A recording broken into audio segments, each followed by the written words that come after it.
Eleanor Cross slammed both fists down on the mahogany table so hard the water glasses jumped. "Get out," she said. "All of you, out."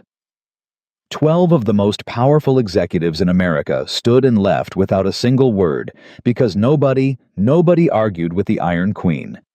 She had never lost a deal, never shed a tear, never needed one living soul. So tell me, how does a woman like that end up in a dark parking garage, hands trembling, begging a Navy single father for one simple date? Before we begin, comment the city you're watching from, so I can see how far this story travels tonight.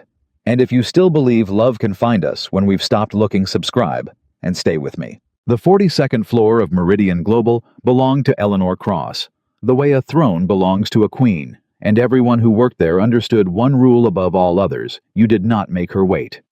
That morning, a man named Harold Pruitt made her wait 11 minutes. "Sit down, Harold."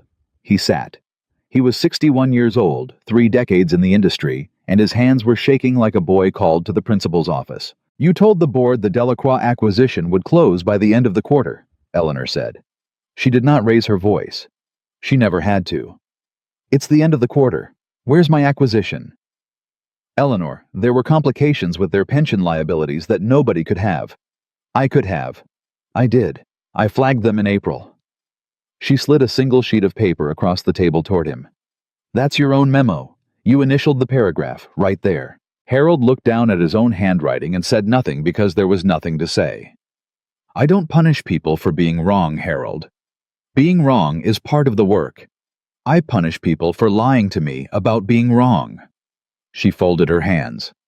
"You're going to walk down to your office. You're going to pack the photograph of your grandchildren, and you're going to be gone by noon. Legal will handle the rest. You'll get everything you're owed, not $1 more." He rose slowly. At the door, he turned and something old and tired came into his voice. "You know, Eleanor, I remember when your father ran this company. He'd have taken me to lunch and given me one more shot." "My father took a lot of people to lunch," she said without looking up. "That's why the company was nearly bankrupt when I took it. Goodbye, Harold." The door closed. Eleanor Cross sat alone in a room built for 20 and did not move for a long moment. Then she pressed the intercom. "Send in the next one." Tag. By any measure, the world used Eleanor Cross had won. She was 34 years old, and she ran a company that touched 60 countries. She had built it out of the wreckage her father left her, and she had built it the way you build anything meant to last with iron. People called her the Iron Queen. She'd heard it whispered in elevators, seen it printed in magazines, and she had decided long ago to wear it like a coat instead of a wound. Let them call her cold. Cold things did not break.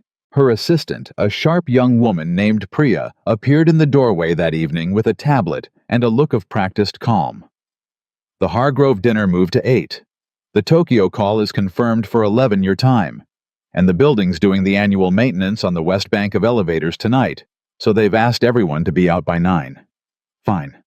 Also," Priya hesitated, "your sister called, 3rd time this week." Eleanor did not look up from her screen. "Did she say what she wanted?" "She said it was your mother's birthday on Sunday. She said, and I'm quoting, 'tell her a phone call wouldn't kill her.'" For just a second, something moved behind Eleanor's eyes. Then it was gone. "Send flowers. The good ones. Sign the card from both of us." "Eleanor." "That's all, Priya. Thank you." The young woman lingered one moment longer, the way people do when they want to say something kind, and know it won't be welcome. Then she left. Eleanor worked until the floor went quiet. She worked until the cleaning crew came and went. She worked because work was the one thing in her life that never lied to her, never left, never looked at her with pity, and called it love. She did not know that evening that she had exactly 2 hours of the old life left. To understand why a woman builds walls that high, you have to understand what got in the last time the gate was open. His name had been Trevor. Eleanor had been 26, and she had loved him the way you only love once before you learn better. He was charming, he was ambitious, and he told her every single day that he saw the woman underneath the last name, not the fortune attached to it. She believed him. She built her whole future on believing him. Then her father died. The company teetered, and the vultures began circling. And on the very worst night of her life, the night the banks called the loans, the night she sat on the floor of her office with the lights off, wondering if she'd lose everything her family built, she called Trevor. She needed one person. Just one. He didn't answer. He didn't answer that night or the next morning, and when she finally reached him 3 days later, he was standing in the lobby of a competitor's building with a signed offer in his hand and a woman on his arm who had never smelled a day of trouble in her life. "It's just business, Ellie," he'd said. "You taught me that." She had not cried. She was proud of that even now. She had walked out of that lobby, gotten into her car, and made 3 phone calls that saved the company by the end of the month. And somewhere in the middle of those calls, she made a 4th call, a silent one to herself, and the message was simple. Never again. Never need anyone. Need is the door they walk through. She had kept that promise for 8 years. She was very, very good at keeping it. That same evening, 40 miles across the city, a man named Jack Bennett was losing a war with a peanut butter sandwich. "Emma, honey, you said no crust yesterday." "That was yesterday," said his 6-year-old daughter with the total confidence of someone who has never once doubted she is right. "Today I want the crust, and you cut it into triangles, not squares. Triangles are faster." "Triangles are faster." Everybody knows that, Daddy. Jack cut the sandwich into triangles. He was 35 years old, a lieutenant in the United States Navy, and he had led men through the kind of nights most people only saw in movies. And every one of those men would have laughed themselves sick to see him now down on one knee in a cramped kitchen, negotiating sandwich geometry with a girl who came up to his belt buckle. "Okay, lunch is packed. Backpacks by the door. Mrs. Alvarez is picking you up from school tomorrow because Daddy's got the late shift." The building job. The building job. Emma frowned. "I don't like the building job. You come home when I'm already sleeping." Jack sat down on the kitchen floor, so he was level with her, the way he always did when something mattered. "Hey, look at me. You know why Daddy takes the building job?" She recited it like a prayer she'd said 100 times. "Because Daddy's saving up." Saving up for what? For the trip. To see the ocean. The real ocean, not the pictures. "That's right." He tapped her nose. "The Navy pays me to keep the country safe. The building job pays me to take my best girl to see the ocean. A man does what he's got to do for the people he loves. You understand that?" She threw her arms around his neck instead of answering, which was its own kind of answer. And Jack held on for exactly as long as she'd let him. Losing her mother had nearly ended him. 3 years ago now, a rainy highway, a truck that crossed a line it shouldn't have, and a phone call that split Jack Bennett's life cleanly into before and after. He had buried the only woman he'd ever loved on a Tuesday, and reported back for duty on a Monday, because the country didn't stop needing him, and this little girl needed him more than anyone ever had. He'd learned to braid hair off a video on his phone at 2 in the morning. He'd learned which parent-teacher meetings mattered and which ones you could skip. He'd learned that you could be exhausted down to the bone and still be the safest place in the world for somebody if you just decided to be. That night, after the bedtime story, after the 3rd glass of water, after the whispered, "I love you" to the ocean and back, Jack Bennett put on a plain navy jacket, kissed his sleeping daughter's forehead, and drove into the city to stand guard over an empty building for people who would never know his name. He had no idea that one of those people was about to change his life. The gala at Meridian Global ran long. The way those things always did. Champagne. Careful laughter. Men in expensive suits telling each other lies they'd forget by morning. Eleanor moved through it like a general reviewing troops. She shook the right hands. She said the right things. She smiled the smile that had closed 100 deals and had never once reached her eyes. By 8:30, the crowd had thinned. By 9, the caterers were rolling their carts out, and Priya found her by the tall windows, looking out at a city that glittered like it belonged to her. "That's the last of them," Priya said. "Building wants everyone out for the elevator work. I called your car." "I've got the Tokyo call at 11. I'll take it from the office." "Eleanor, you've been here since 6 a.m. And I'll be here until the Tokyo call. Go home, Priya. Tell your husband I said he's a saint." Priya smiled despite herself. He knows. She hesitated at the door, that same hesitation as always. "Eleanor, it was your mother's flowers today. The card came back to me by accident. It just said, "Regards, Eleanor Cross." She said it gently. "That's how you signed your own mother's birthday card. Regards." Eleanor didn't turn around. "Good night, Priya." The young woman left, and for a moment, just one Eleanor Cross stood alone in front of a city she owned a piece of, and pressed her fingers lightly against the cold glass and felt something she would never have admitted out loud, not for all the money in the world. She felt like the last person awake on Earth. Then she picked up her tablet, straightened her spine, and walked toward the elevators to go up to her office, because there was a call at 11, and calls did not care how you felt. She stepped into the East Bank elevator at 9:14 p.m. The doors closed. The car rose. And somewhere between the 28th and 29th floors, the whole world lurched. It wasn't a fall, not really, but her body didn't know that. There was a sound like a heavy chain giving up a hard metallic bang from somewhere above her head, and then the car dropped 6 inches and stopped dead. The light snapped off. Half a second later, the dim red emergency bulb flickered on, painting everything the color of a bad dream. Eleanor's tablet hit the floor. She grabbed the rail with both hands. "Okay," she said out loud to no one. "Okay, it's fine." She reached for the panel, pressed the button for the 29th floor. Nothing. Pressed the lobby. Nothing. Pressed every button in a row, like a woman playing a piano that had stopped making sound.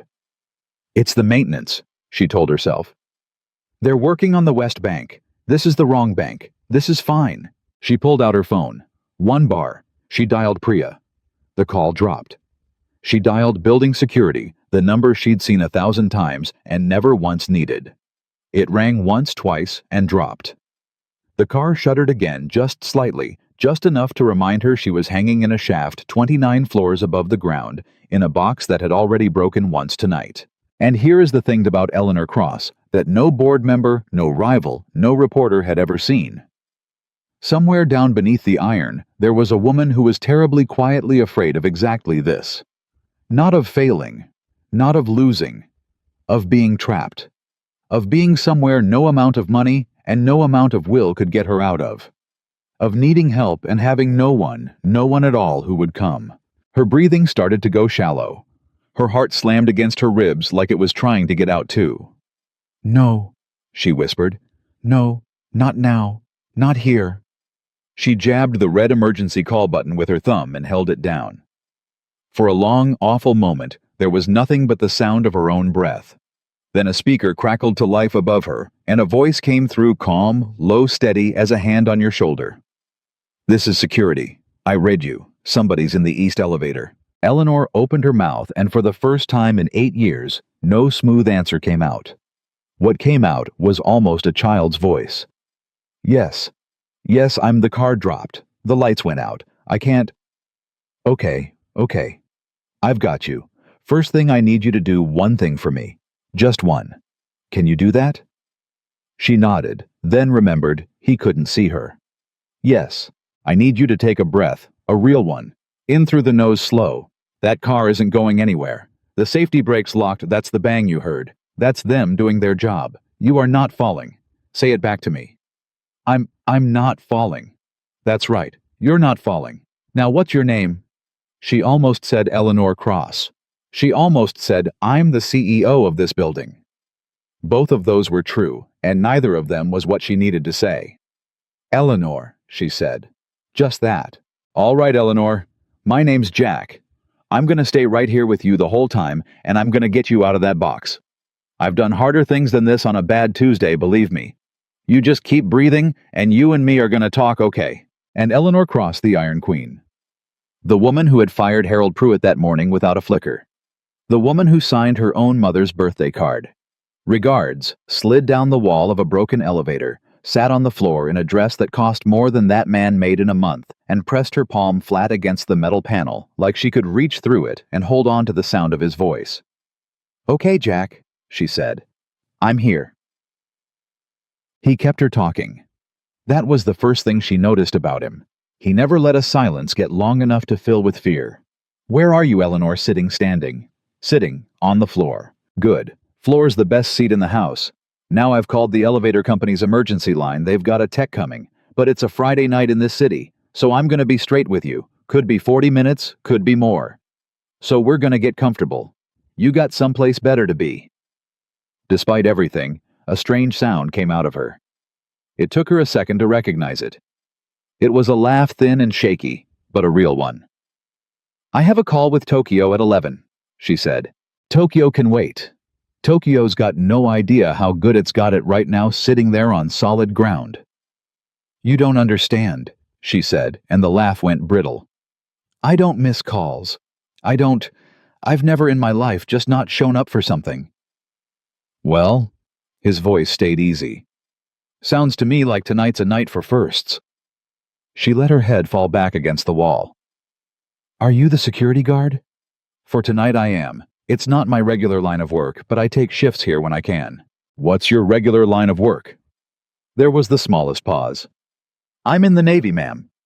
Something shifted in Eleanor's chest, a small surprised warmth. "The Navy?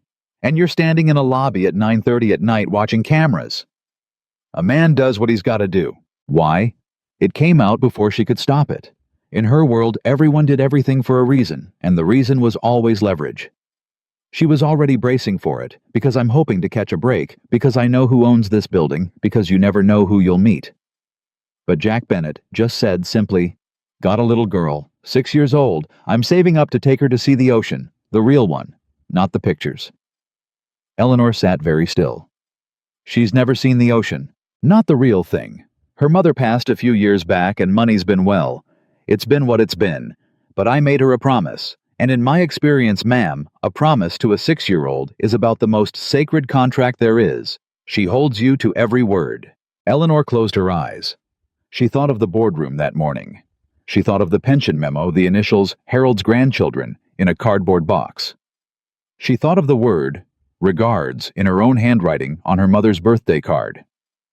And here was a man standing in the dark, telling a stranger in a broken elevator that the most sacred contract he'd ever signed was a promise to show a little girl the ocean. "What's her name?" Eleanor asked. Her voice had gone soft in a way she didn't recognize. "Emma." "Emma," Eleanor repeated. "That's a good name." "It's the best name," Jack said, and she could hear him smiling. "Don't tell her I said any different." The minutes passed, and they didn't feel like minutes. They talked about small things. The worst weather Jack had ever seen at sea. The strangest thing Eleanor had ever eaten at a business dinner in a country whose language she didn't speak. He got her to laugh 3 more times.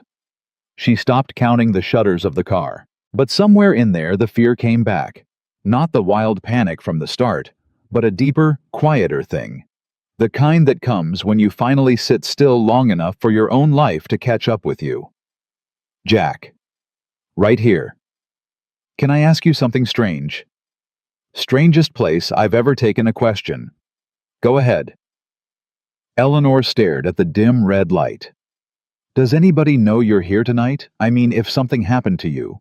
Right now. Is there someone who'd notice you were gone?" The pause this time was longer and gentler. "Emma," he said. "And Mrs. Alvarez next door who's watching her. And a whole crew of guys who'd tear this city apart looking for me." A beat. "Why do you ask?" And Eleanor Cross, who had never in her adult life said this out loud to a single human being, said it to a voice in a wall. "Because I don't think anyone knows I'm here," she whispered. "I sent everyone home. My assistant thinks I'm working. My sister stopped expecting me to call back. My mother's birthday is Sunday, and I sent flowers with a card that said, 'Regards.'" Her throat closed up. If this elevator had actually fallen tonight, Jack really fallen, I think it would have been a full day before anyone even wondered where I went. I run a company that employs 40,000 people, and there is not one single person in the world who would notice tonight if I just stopped. The silence after that was different. It wasn't empty. It was the silence of someone deciding to say something true. "I noticed," Jack said quietly. "I noticed the second you pressed that button, and I'm not going anywhere. So whatever else is true, Eleanor, right now tonight in this exact minute, that thing you just said, it's not true anymore. Somebody knows exactly where you are, and he's staying right here." Eleanor Cross pressed her hand harder against the cold metal panel, and for the first time in 8 years behind a wall where no one could see her and no one could use it against her, the Iron Queen put her forehead against her knees and let herself cry. She cried quietly the way people cry when they've forgotten how, and Jack didn't fill the silence this time. He just let her. Every so often he'd say low, "I'm here," and she'd nod against her knees, and he somehow always seemed to know she had. It took the technician 51 minutes to arrive, and another 20 to get the car moving. Jack narrated every step of it through the speaker. They're on the roof of the car. Now that clunk is the brake release. You're gonna feel it drop, maybe an inch. Don't let it scare you. That's a good sign. When the car finally settled at the 28th floor and the doors ground open, Eleanor Cross stood up, wiped her face with the back of her hand, smoothed her ruined dress, and walked out with her spine straight, because that much at least was still hers. A tired man in a rumpled navy jacket was waiting by the shaft. He was tall, broad through the shoulders, with a plain, honest face, and the kind of steady eyes that had clearly seen a great deal and decided to stay kind anyway. They looked at each other for a long moment. The voice had a face now, and the CEO had a tear-streaked one. "Jack," she said. "Eleanor?" He nodded like they were old friends who'd just crossed paths on a sidewalk. "You did great. Not everybody keeps their head like that. Most folks would have been climbing the walls." She almost laughed. She realized, exhausted in a way that had nothing to do with the hour. "I was climbing the walls. You just couldn't see it." "Nah." He shook his head. "I could hear it. You climbed them and then you sat back down. That's the part that counts." Now in her world, this was the moment. This was always the moment. The rescue was done, the favor was banked, and here came the ask, the promotion, the introduction, the business card pressed into her hand with a "if you ever need anything." She had been on the receiving end of that moment 10,000 times. She could see it coming, the way a sailor sees weather. She braced for it. She almost wanted it in a strange way, because it would make him ordinary, and ordinary was safe. "Well," Jack said, and reached into his jacket. "Here it comes," she thought. He pulled out a small flashlight and clicked it on, aiming it politely at the floor so it wouldn't blind her. "Stairs are safest tonight if you're up for it. Elevator's staying shut till the tech sign's off. I'll walk you down. It's a lot of steps in those shoes, but I'll go slow." That was it. That was the whole ask. Eleanor stood there in the red-lit hallway and looked at this man, this Navy officer moonlighting as a security guard, saving up nickels to show his daughter the ocean, who had just spent 70 minutes talking a stranger down off the ceiling of her own life, and realized he wanted absolutely nothing from her at all. Not a favor, not a card, not a thing. He'd just come to walk her down the stairs so she wouldn't fall. "You're not going to ask me for anything," she said. It wasn't a question. It came out almost bewildered. Jack looked genuinely confused. "Ask you for what?" "I don't know anything. Everyone asks me for something." Something flickered across his face, then not pity, she'd have hated pity. Something closer to sadness. "Ma'am," he said gently, "I just spent the last hour listening to a person tell me she didn't think a single soul on earth would notice if she disappeared. I don't want a thing from you." He clicked the flashlight toward the stairwell door. "I just want to make sure you get home safe. That's the whole job."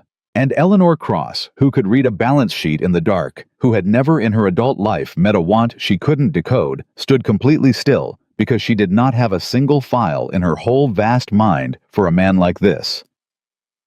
"Okay," she said finally, and her voice cracked right down the middle. "Okay, Jack, walk me down." He walked her down 28 flights of stairs, going slow, staying one step below her the whole way, so that if she stumbled in those ruined shoes, he'd be there to catch her. He talked the whole time, easy, unhurried, about nothing at all. Emma's obsession with triangles, the way the ocean sounds different at night.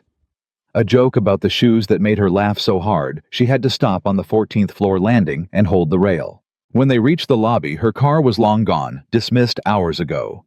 Jack didn't hesitate. He walked her out to the curb, waited with her while she called for another, and stood there with his hands in his pockets under the streetlight until it pulled up, because you don't leave someone alone on a dark street at 11 at night. Not if you're the kind of man who was raised right. She got in. She rolled the window down. She looked up at him, this stranger who somehow knew her better after 70 minutes than people who'd worked beside her for a decade. "Jack," she said. "Thank you." "Get home safe, Eleanor."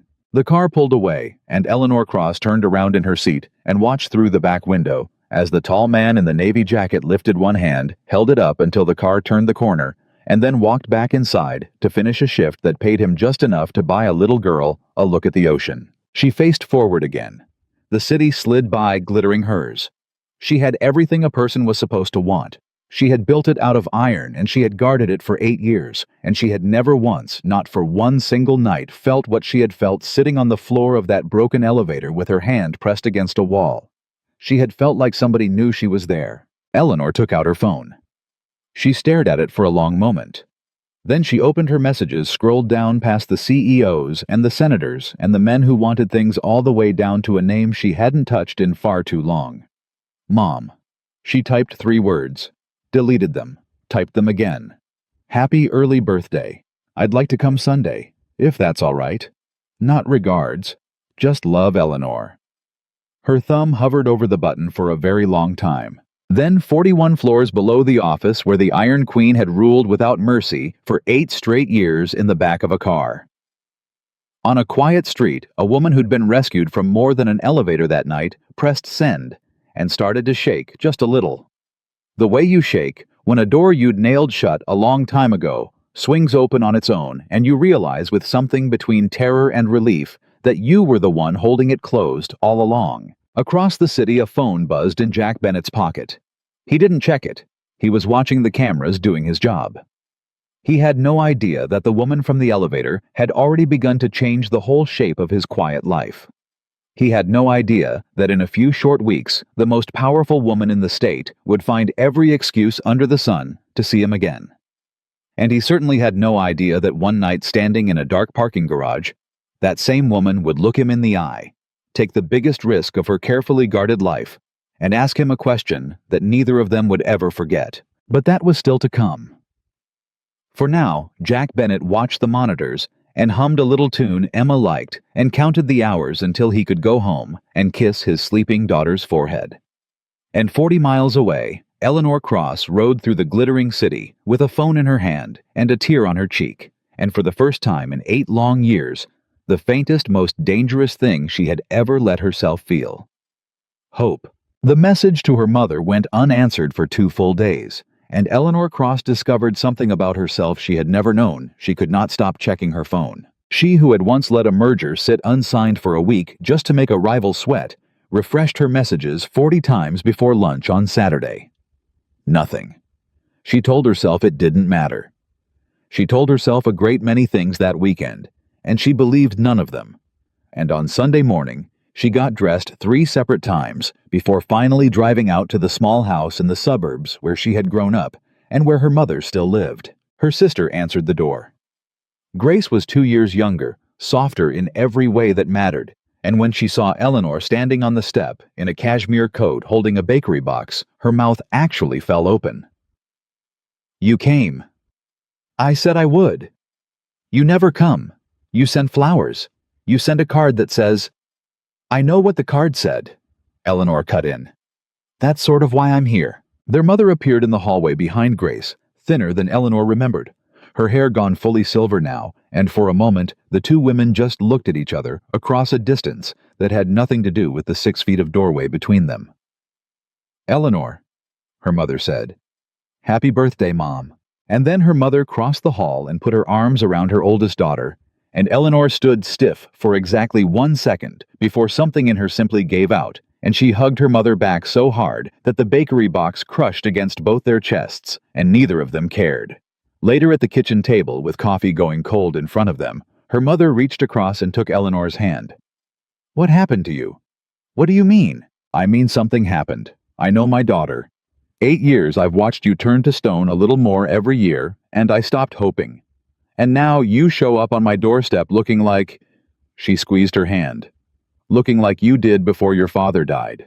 Like there's a person in there again. So, what happened?" Eleanor looked down at the table. She thought about lying. It was second nature, the easy deflection, the change of subject. Instead, she said quietly, "I got stuck in an elevator." Grace laughed, then stopped when she saw her sister's face. 29 floors up, Eleanor went on. Everything went dark, and I've never told anyone this, but she made herself say it. I'm afraid of that, of being trapped, of needing help and having no one come. She turned her coffee cup slowly in its saucer. And a man came, a stranger, and he talked to me for over an hour, and he didn't want anything from me. He didn't even know who I was. He just... Her voice caught. He just stayed. And I sat on the floor of that elevator and I realized I couldn't remember the last time somebody stayed. Her mother said nothing. She just held on to her daughter's hand. His name is Jack, Eleanor said. He's in the Navy. He's got a little girl. He's saving up to take her to see the ocean. She laughed, but it came out wet. The ocean, Mom. That's the biggest thing he wants in the world, to show his kid the ocean. And I've got a house on the water I've slept in twice. Grace and her mother exchanged a glance across the table, the kind of glance sisters and mothers pass without a word. So, her mother said carefully, when are you going to see him again? Eleanor blinked. I'm not. Why would I? He was working a shift. It was one night. Eleanor. Her mother's voice was gentle, but it had a floor under it. You drove 40 minutes and hugged me for the first time in 3 years, because a man you talked to through an elevator wall for 1 hour reminded you that you're a human being. And you're telling me you're not going to see him again. Eleanor opened her mouth, closed it. For the first time in a very long time, the Iron Queen had no answer ready. That was the beginning of it. Though she would not have admitted it, and did not admit it even to herself for several more days. She started small. On Monday morning, she called down to the building's facilities office and asked in the flat administrative tone she used for things she didn't want anyone to think about too hard for the incident report on Friday's elevator failure. Of course, Ms. Cross. I'll have legal. Not legal, just the report, and the name of the security contractor who handled it. The report came up an hour later. She scrolled past the technical failure analysis, past the liability language down to the personnel section. Overnight security subcontracted through Meridian Facility Services. On duty, Bennett Jack A. She looked at that name on her screen for a long time. Then she picked up the phone and called Priya into her office. I want to do something for the building's night security team, Eleanor said. A bonus, recognition, whatever we call it. Priya's pen hovered over her notepad. The whole team. The whole team. A beat. But I want to hand it out personally. Thank them myself. It's good for morale. Priya set the pen down very slowly and gave her boss a long evaluating look. In 4 years of working 80-hour weeks side by side, Eleanor Cross had personally thanked exactly no one for anything. You want to personally thank the night security team? Priya repeated. Is that a problem? No, Priya said, drawing the word out. No problem at all. And she wrote it down, and underneath it, where Eleanor couldn't see, she added a small question mark and a name she'd noticed in the same report, because Priya was very good at her job, and part of that job was knowing her boss better than her boss knew herself. The reception was arranged for Thursday evening. 12 members of the overnight and weekend security staff, a table of catered food that cost more than any of them made in a week, and Eleanor Cross in a charcoal suit shaking each of their hands and calling each of them by name off a list she had in fact memorized, because that was the only detail she couldn't quite hide from herself, that she'd learned all 12 names just to disguise the one that mattered. Jack Bennett was 9th in line. She knew it was him before he reached her. He was taller than most of the others, and he stood the way she remembered his voice, sounding steady, easy, taking up exactly as much room as he needed and no more. He wore a plain suit that had been pressed with obvious care, and when he got to the front of the line and saw her face, recognition broke across his own like sunrise. Well, I'll be, Jack said quietly. The elevator. Eleanor Cross, she said, offering her hand, and watched the second piece of it land. Cross. He glanced up at the wall behind her where the company's name was etched in steel. Cross like the building. Yes. Jack let out a low breath and shook her hand. and to her enormous relief there was no shift in him at all. No sudden calculation, no straightening of the spine, no reappraisal. If anything, he looked a little embarrassed on her behalf. So the whole time I was telling the CEO of the building not to panic and reminding her she wasn't gonna fall. He said, I was talking to the boss. Talking to the... You were talking to a woman on the floor of a broken elevator, Eleanor said. That's who I was that night. You got that part exactly right. Something passed between them, brief and warm, and then Priya was at her elbow with the next name, and the moment was over, and Jack Bennett moved down the line with his little envelope of thanks, and Eleanor spent the rest of the reception smiling at 11 other people, and knowing precisely where in the room he was standing at every second. She caught him at the end by the elevators of all places. You did great, by the way, she said. That night. I never actually said it. Not everybody keeps their head like that. He grinned, catching his own words handed back to him. You climbed the walls, he said. And then you sat back down. I sat back down. She hesitated. In the entire history of Eleanor Cross, she had never once in her life had to work up the nerve to say anything to anyone. She said whatever she wanted, whenever she wanted, and people rearranged their lives around it. And here she was, 34 years old, feeling like a teenager at a locker. I never got to properly thank you. The envelope isn't, that's for everyone, that's not, I'd like to... She stopped, regrouped, tried again with something closer to her usual command. Let me buy you dinner. As a thank you, that's all. Jack's grin faded into something more careful. Not cold, never cold, but careful.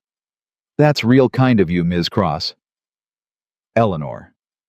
Eleanor. But you don't owe me a dinner. You don't owe me anything. I did my job.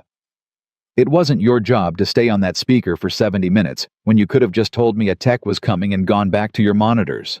Sure it was. No, she said. It wasn't. I've read the training manual. I own the company that wrote it. A ghost of a smile. You went off script, Jack, for a stranger. So let me buy you a dinner. He looked at her for a long moment, and she could see him weighing it, and she could see too the exact thing he was weighing, not whether he wanted to, but whether he should, and the difference between those two things told her more about the man than any file ever could. I've got Emma, he said finally. Weeknights I'm with my daughter, and weekends I pick up shifts here. There's not a lot of dinners in my week that don't have a 6-year-old at the table asking for triangles. Then bring her, Eleanor said, and surprised herself completely. Jack blinked. Bring her. Bring Emma. I'd like to meet the girl who's holding you to the ocean. She said it lightly, but underneath the lightness, her heart was going like a hammer, because she had just without any plan whatsoever invited a child she'd never met to dinner. And she had no earthly idea why, except that the thought of it made something in her chest ache in a way she hadn't felt in years. Jack studied her. Whatever he saw, it seemed to settle something. She's a handful, he warned. I run a company of 40,000 handfuls. That got a real laugh out of him. All right, Eleanor Cross, he said. All right. Dinner. But someplace with crayons on the table, or Emma's gonna stage a mutiny, and I promise you she's got the temperament for it. I'll find crayons, Eleanor said, and meant it more seriously than she had meant anything in years. The restaurant she chose had crayons. It also had, she made very sure none of the people from her world, no press, no executives, no one who would look at Eleanor Cross sitting across from a Navy officer and a little girl and start doing arithmetic. She arrived early. She who kept ambassadors waiting arrived 15 minutes early and changed seats twice. Jack came in holding his daughter's hand, and Emma Bennett walked into the restaurant like she owned it. She was small and dark-haired and had her father's steady eyes, and she stopped in front of Eleanor's table and looked her up and down with the frank, ruthless assessment only a 6-year-old can manage. Are you the elevator lady? Emma, Jack said. Daddy said a lady got stuck in an elevator and he talked to her so she wouldn't be scared. Is that you? Eleanor found herself sitting up a little straighter, as though being evaluated by someone whose opinion actually mattered. That's me, she said. I was very scared. Your dad was very brave. Emma considered this.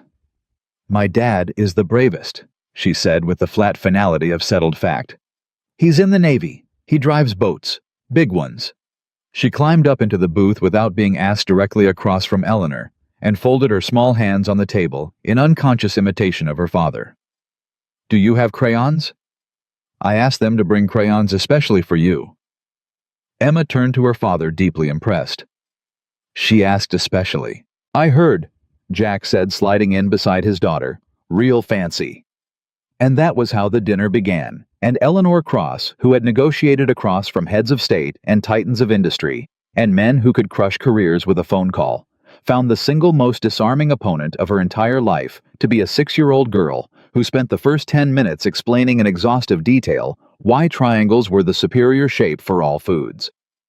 They're faster, Emma insisted. Faster how? Eleanor asked, genuinely curious. The point goes in first, Emma demonstrated with a breadstick. See, a square is all... She made a blunt shoving motion. But a triangle is like zoom. That is, Eleanor said slowly, actually sound aerodynamic reasoning. Emma didn't know what that meant, but she could tell it was a compliment, and she beamed. And across the table, Jack caught Eleanor's eye and mouthed, "She's got you," and Eleanor discovered she didn't mind being got at all. It went on like that. Eleanor learned that Emma's favorite color was ocean blue, but the real ocean, not the crayon. She learned that Emma had lost 2 teeth and was extremely bitter that the tooth fairy had left the same amount for both, like they were the same, and they weren't, the second one hurt way more. She learned that Emma missed her mother in the specific matter-of-fact way that small children grieve mentioning her, the way you'd mention weather. Mommy used to sing the ocean song, but Daddy sings it wrong. And that Jack absorbed each of those mentions with a small practiced steadiness that told Eleanor he had built his whole life around never letting his daughter see how much each one cost him. And she learned watching them the thing she had really come to see. She watched Jack cut Emma's food without being asked and slide the vegetables to the part of the plate the girl would actually eat from. She watched him catch a glass of milk before it went over with the unthinking speed of a man who'd caught 1,000 glasses of milk.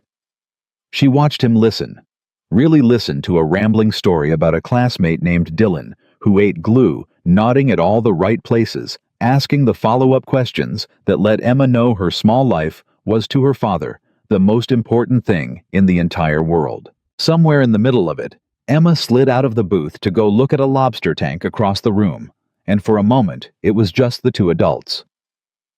She's remarkable, Eleanor said quietly. She's her mother. Jack watched his daughter press her nose to the glass. Looks like me, God help her, but she's Sarah through and through. Same stubborn, same big heart. He turned his coffee cup. She was the one who was good with people. I was always better with, engines. Problems you can solve with a wrench. Sarah could walk into a room full of strangers and leave with 40 friends. A small, sad smile. When she passed, I honestly didn't know if I could do the people part of raising a kid. The soft part. The feelings part. I knew I could keep Emma fed and safe, but loved known the way Sarah would have done it. He shook his head. I've been figuring it out as I go. Eleanor looked at this man. This man who thought he wasn't good at the soft part, who had just spent 70 minutes talking a stranger back from the edge of her own despair, who had learned to braid hair off a phone at 2 a.m, who cut vegetables to the right part of the plate without being asked. Jack, she said, can I tell you something, and you don't have to say anything back? He nodded. That night in the elevator, you did the people part perfectly. You did it for a stranger who couldn't do a thing for you. If you're worried you're not good at the soft part... She paused. You should know you're better at it than anyone I've ever met, and I've met a lot of people who are supposed to be good at it professionally. Jack didn't say anything for a moment. Then gruffly, that's a heck of a thing to say to a man over calamari. I'm not good at working up to things. No, he said, and the corner of his mouth turned up. I don't imagine you are. Emma came barreling back to the table, then full of news about the lobsters, and the moment folded itself away. But Eleanor carried it out of that restaurant and into her car, and all the way up to her cold, beautiful, empty apartment. And it kept her warm in a way nothing in that apartment ever had. She meant to leave it there. One dinner. A thank you paid, a debt closed. That was the sensible thing, and Eleanor Cross had built a life out of the sensible thing. She lasted 9 days. On the 10th day, she found herself standing at Priya's desk holding a folder she didn't need, and she heard her own voice say with elaborate casualness, "The security subcontractor. Bennett. Do we do anything for families, the staff? If they've got kids, scholarships, that kind of thing." Priya looked up at her boss and did not smile, though it cost her something. "We have an employee family assistance fund," she said. "It's small, underused, honestly. Most people don't know it exists." "Make sure they know," Eleanor said. "Send a notice to all the subcontracted staff, all of them. A beat. And find out quietly what it would take to send a child to see the ocean. A family. Modest. Not charity. I don't want it to feel like charity, just a benefit. Something the fund could reasonably do for anyone." "For anyone," Priya repeated.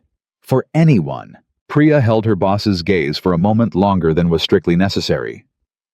"Eleanor," she said gently, "can I say something, boss, to, well, whatever we are after 4 years?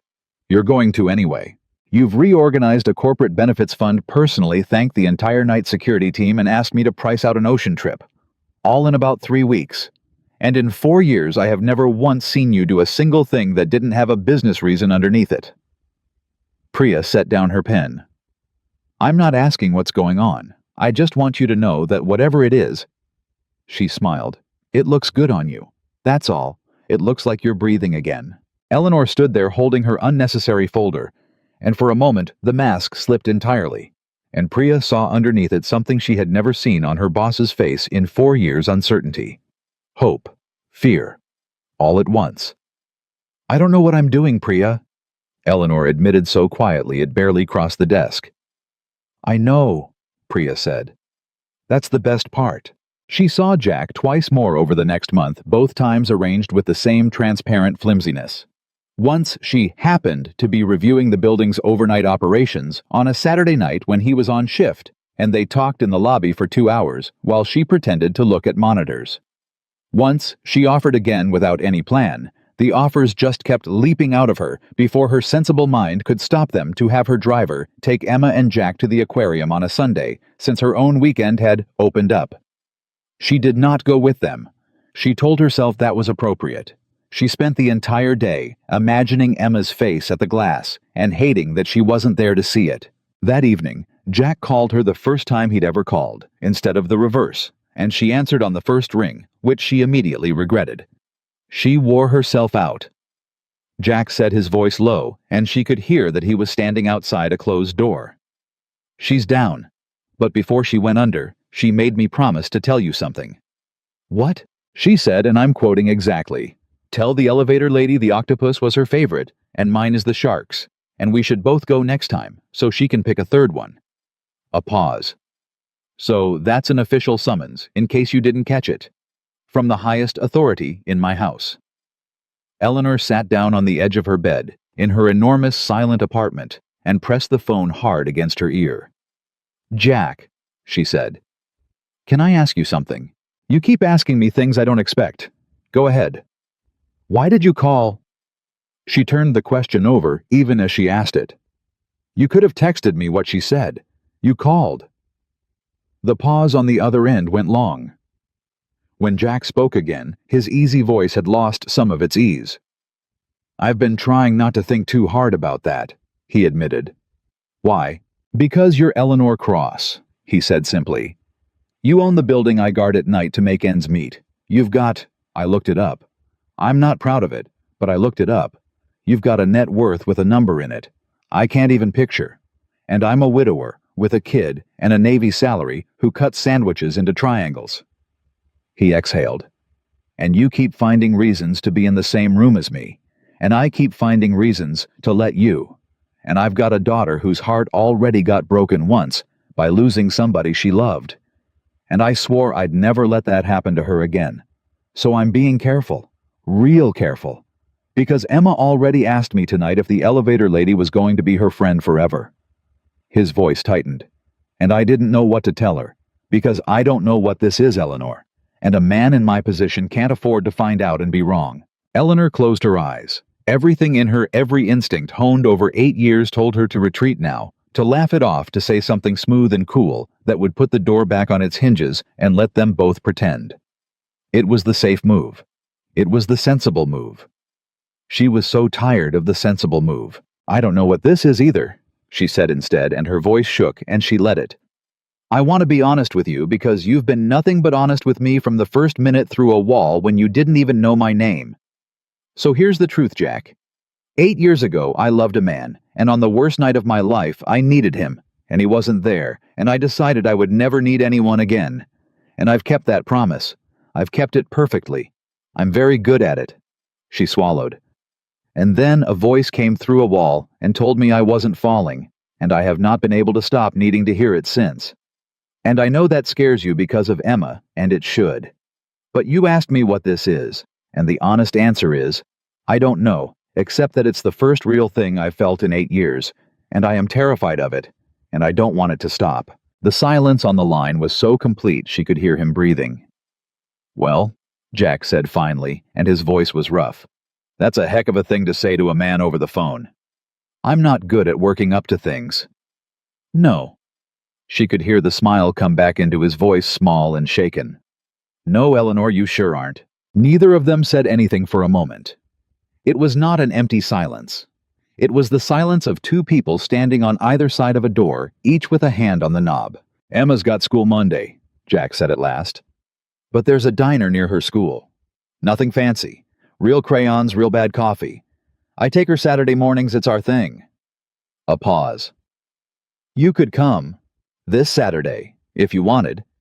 Not the aquarium, not a fancy restaurant, not a security shift you invented an excuse to check on." She flushed in the dark, caught just a bad diner and a kid and me. "See if this is a real thing when it's not dressed up. See if you still feel it over bad coffee."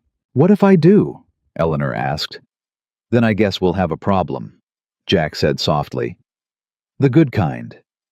Eleanor Cross lay back on her enormous empty bed, in her enormous empty apartment at the top of a city she owned a piece of, and smiled at the ceiling like a woman half her age. "Saturday," she said. "I'll be there. Tell Emma I'm bringing my own crayons." She heard him laugh, that warm, low laugh she'd first heard through a broken elevator speaker. And after they hung up, she lay there in the dark for a long time, not working, not checking her phone, not doing a single one of the 10,000 things Eleanor Cross was supposed to be doing. Just lying there, with her hand pressed flat against her own chest, feeling her heart go, feeling it be a thing that could be hurt again, and choosing for the first time in 8 years to leave the door open anyway. She did not know that night that a photographer 3 cars back had already followed her driver to an aquarium the week before. She did not know that a picture existed of Eleanor Cross's private car dropping off a Navy officer and a little girl, and that a man at a certain publication had been staring at it for days, trying to figure out what he was looking at. She did not know that the small, careful, honest thing she and Jack were building in the dark was about to be dragged out into a light that would test every word either of them had said. For now, she only knew that on Saturday there would be bad coffee and a 6-year-old and a man who had stayed. And for the woman who once had everything, except that it was that night, the whole world. Saturday morning came and Eleanor Cross walked into a diner that smelled like burnt coffee and bacon grease, wearing jeans she'd had to dig out of the very back of her closet because she couldn't remember the last time she'd worn any, and she felt more exposed than she had in any boardroom in her life. Emma spotted her first. "She came," the girl announced to the entire diner standing straight up in the booth. "Daddy, she came and she has jeans. I didn't know she had. Jeans, I thought she only had suit clothes." Emma, sit down inside voice. "And she brought her own crayons like she said." Eleanor slid into the booth across from them, held up a small box of crayons, and said with great dignity, "A deal's a deal." Jack was looking at her in a way she hadn't seen before. Not the careful way from the phone, not the easy way from the elevator. Just looking like a man taking in something he wasn't sure was real. "You found jeans," he said. "I own jeans. I can see that. I'm just processing it." "Process faster. Your daughter's ordering for all 3 of us, and I don't trust her judgment on coffee." "My judgment on coffee is great," Emma said, deeply offended, and then ordered them all chocolate milk, which settled that. And here was the thing Eleanor had come to find out, sitting in that terrible diner with bad coffee she'd waved off in favor of chocolate milk. It was real. Stripped of the aquarium, and the fancy restaurant, and the excuses she'd invented with nothing dressed up sitting on a cracked vinyl seat, while a 6-year-old drew what she insisted was a family of octopuses. But the daddy one is you, Daddy. See his mustache. Eleanor felt more like herself. More like a person than she had felt in 8 years at the top of the world. She stayed 3 hours. She colored an entire octopus. She learned that Jack took his eggs over hard because Sarah used to make fun of him for it, and he'd never switched. She learned that Emma had a loose tooth she was saving for a good wiggle. And when Emma finally wore herself out and put her head down on the table between the ketchup and the crayons, Jack looked across at Eleanor over his daughter's sleeping head and said quietly, "So, bad coffee, real crayons, no dressing it up." A pause. "You still feel it?" "Yes," Eleanor said without hesitation, without a single instinct toward retreat. "You?" "Yeah," Jack said. "Yeah, I do. God help us both." They started seeing each other after that. Not dramatically, not fast. Jack wouldn't allow fast. Not with Emma in the picture. And Eleanor found that she didn't want fast either, that she wanted to earn every inch of it. Saturday diners became a fixed thing. She started coming to Emma's soccer games, standing on the sideline, in a coat worth more than the whole snack budget for the season, cheering for a team of 6-year-olds who ran at the ball in a single migrating clump. She learned the other parents' names. She, who could not be bothered to remember a senator's wife, learned that Dylan, who ate Glue's mother, was named Renee and made excellent orange slices. She kept it out of her world entirely. That was the deal she'd made with herself, and for 6 weeks she held it.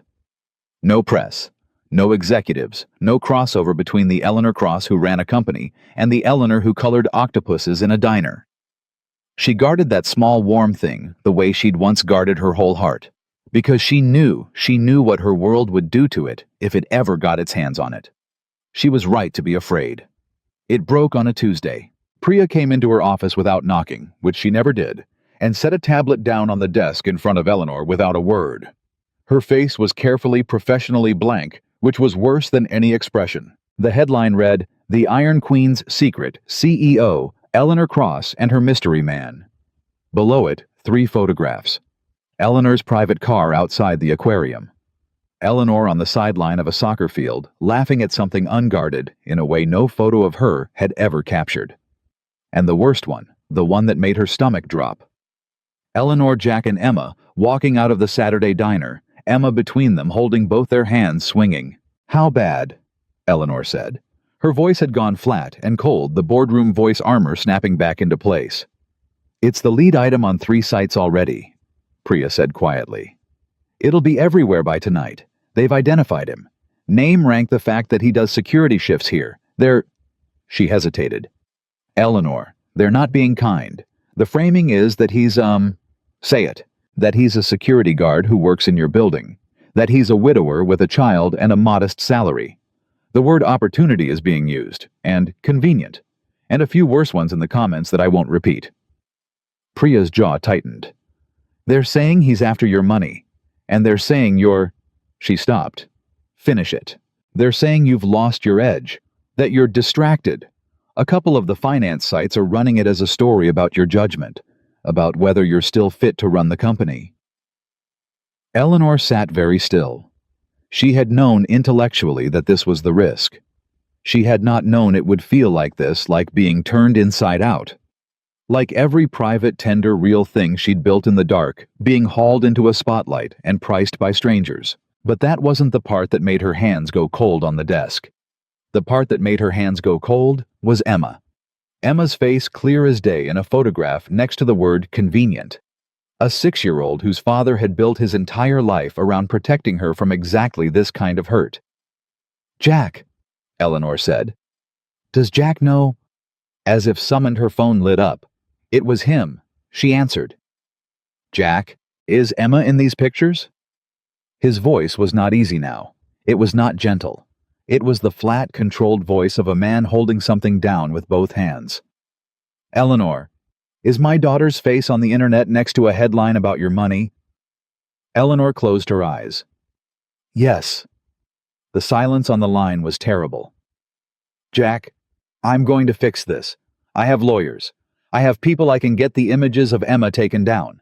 Minors have protections. I can— You can't unring a bell, Eleanor.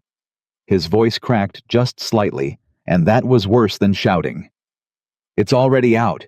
People already saw it. Her friend's parents already saw it. On Monday, some kid at school is going to say something to her that she doesn't understand, and she's going to come home and ask me why people are being mean about her family, and I am going to have to explain to my 6-year-old why strangers who've never met her think— He stopped breathing hard.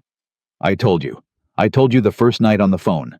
I said a man in my position can't afford to be wrong, and I let her, and now she's a headline. Jack, I gotta go. I gotta pick her up early. I don't want her hearing it from anyone but me.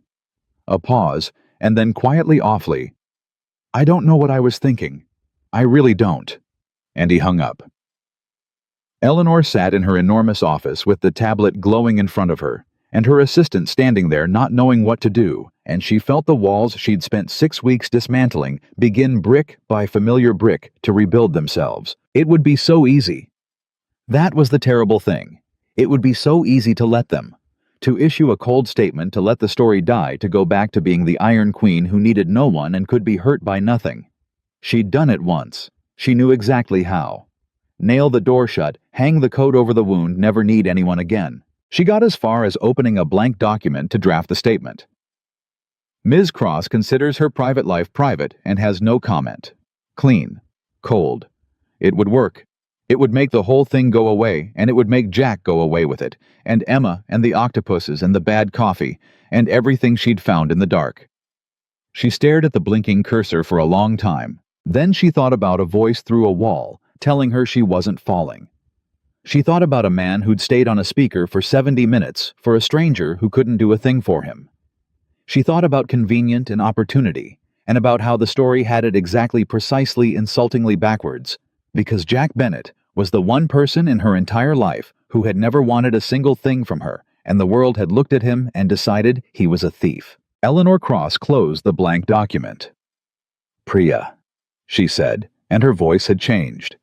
It wasn't the cold voice, and it wasn't the shaking voice from the phone. It was something new, steady low, and absolutely certain. Cancel my afternoon. All of it. Tokyo, the Hargrove call, everything. Eleanor, and get me the board. Emergency session. Tomorrow morning, all of them in person, no exceptions. She stood up. If they want to have a conversation about my judgment, we're going to have it. To their faces. Priya looked at her boss, and something like fierce pride flickered across her face. What are you going to do? First, Eleanor said, already pulling on her coat, I'm going to go find a man and a little girl, and I'm not going to let them face this alone, the way I let myself face things alone for 8 years. And then tomorrow, I'm going to walk into that boardroom and remind a room full of men that I built this company out of my father's ashes, when every one of them said a woman couldn't, and that not one of them gets to tell me who I'm allowed to love. She got Jack's address from the personnel file she'd read a dozen times and never used. She drove herself. She didn't want a driver, didn't want anyone, just her, and she stood on the step of a small house 40 miles from her cold apartment and knocked on the door with her heart in her throat. Jack opened it. He looked 10 years older than he had on Saturday. Behind him, from somewhere in the house, she could hear a television and the small, ordinary sounds of a child. You shouldn't be here, he said quietly. If somebody followed you, I checked, twice. I've gotten good at spotting them this week. She stayed on the step. Jack, I'm not coming in unless you want me to. I couldn't sit in that office and let you think that phone call was the end of it. I couldn't let you carry this thinking I agreed with them, because I don't. I need you to hear me say that to your face. I don't. Jack leaned against the doorframe, and all the fight seemed to go out of him at once, leaving just a tired father. It doesn't matter what you think, Eleanor, or what I think. It's out there, and I can protect her from a lot of things. I've protected her from a lot of things, but I can't protect her from this. I don't have— He gestured vaguely helplessly. I don't have lawyers and PR people. I have a Navy salary and a spare room and a rule that I'd never let anybody hurt her again. And I broke my own rule. You didn't break it, Eleanor said. I did. I brought my world into yours. This is my fault, Jack, not yours, and that's exactly why I'm the one who's going to fix it." She took a breath. "But I can't fix it from a distance. I can't fix it by issuing a cold statement and disappearing. Which, I'll be honest with you, because you've always been honest with me, is exactly what I almost did an hour ago. I opened the document. I started writing the statement that would have made you go away." Her voice wavered. "And then I remembered that you didn't disappear on me. You had every reason to just tell me a tech was coming and go back to your monitors. And you stayed. So, I'm staying, Jack. If you'll let me. Not the CEO with the lawyers, although she's coming too, and she's going to be very useful. Just me, standing on your step, not going anywhere, not." From inside the house, a small voice called out, "Daddy, who's at the door?" Jack turned his head. "Nobody, sweetheart, just—" "Is it the elevator lady?" Emma appeared in the hallway behind him, sock feet on the hardwood hair in a lopsided braid Jack had clearly done himself. She saw Eleanor and her whole face lit up, and then, catching some tension in the air, the way children always do, dimmed with worry. "Are you sad?" she asked, looking between the two adults. "Daddy's been sad since he picked me up. Are you two having a fight? Renee's mom and dad have fights and then they don't live together anymore?" Jack crouched down fast. Hey, no, nobody's Emma, nobody's fighting." But Emma was already looking at Eleanor with those steady eyes, her father's eyes, and she asked the question that neither adult had been able to answer. "Some kid's mom said something about you today," she told Eleanor. "When she was picking up. She said you weren't really our friend. She said you were just—" Emma screwed up her face, working to remember an adult word she didn't understand. Slumming. What does slumming mean? Is it bad? She said it like it was bad. The word landed in the doorway like a slap. Eleanor saw Jack's jaw clench, saw the pain flash across his face, saw 8 years of a father's careful protection crack right down the middle at the sound of that word coming out of his daughter's mouth, and Eleanor Cross knelt down on that front step right there on the concrete in her expensive coat, so she was level with the little girl the way Jack always got down level with her, because she'd watched him do it and learned it was the thing you did when something mattered. "Emma," she said, "can I tell you what that word means? The real answer, not the mean answer." Emma nodded solemnly. "It's a word some people use when they think one kind of person is better than another kind of person. When they think somebody who has more money is worth more than somebody who has less. And that person thought that because I run a company, I must think I'm better than you and your dad." Eleanor's voice was very steady, very clear. "But here's the truth. Emma and I need you to remember it, because it's the most true thing I know. The bravest, kindest, most important person I have met in 8 years is your father. He is worth 100 of me. And the best 3 hours of my whole week is sitting in a bad diner coloring octopuses with you. That's not slumming. Do you know what that is?" Emma shook her head, eyes huge. "That's the luckiest I've ever been," Eleanor said. "And anybody who tells you different doesn't know what lucky looks like." Emma stared at her for a long moment. Then she stepped forward past her father and wrapped her small arms around Eleanor's neck and said into her collar, "I don't think you're slumming. I think you're my friend forever. Daddy wouldn't tell me if you were going to be my friend forever, but I think you are." Over the child's head, Eleanor met Jack's eyes. He was looking at her the way he'd looked at her in the diner, like a man taking in something he wasn't sure was real, except now there was something wet in his eyes, something breaking open. "You'd better come in," Jack said, his voice rough. "Both of you are letting the heat out." She came in. It was a small house and warm, with Emma's drawings on the refrigerator and a photo of a laughing woman, with Emma's eyes on the mantel. Sarah Eleanor understood, and she was careful to nod at that photo quietly, the way you acknowledge someone whose home you're a guest in. Jack made coffee, real coffee better than the diners, and Emma insisted on showing Eleanor every single one of her drawings, and for an hour they were just 3 people in a warm kitchen holding the world at bay. When Emma finally went to bed after negotiations, after a story after Eleanor was drafted to sing the Ocean Song and sang it wrong, in a completely different way than Jack sang it wrong, which Emma pronounced The best kind of wrong. The two adults sat at the kitchen table, and the thing they'd been holding off came back into the room. I meant what I said on the step, Eleanor said quietly. I'm going to fix the part that can be fixed. The images of Emma, come down tomorrow, miners, have real protection, and I have real lawyers, and I will make it very, very expensive for anyone who doesn't comply. That part I can do in my sleep. She wrapped her hands around her coffee cup. But there's a part I can't fix with lawyers, and I need to be honest with you about it because you deserve honesty more than anyone I know. Jack waited. The story isn't really about you, Eleanor said. That's what I figured out today. They don't actually care about you or Emma. You're just the weapon they're using.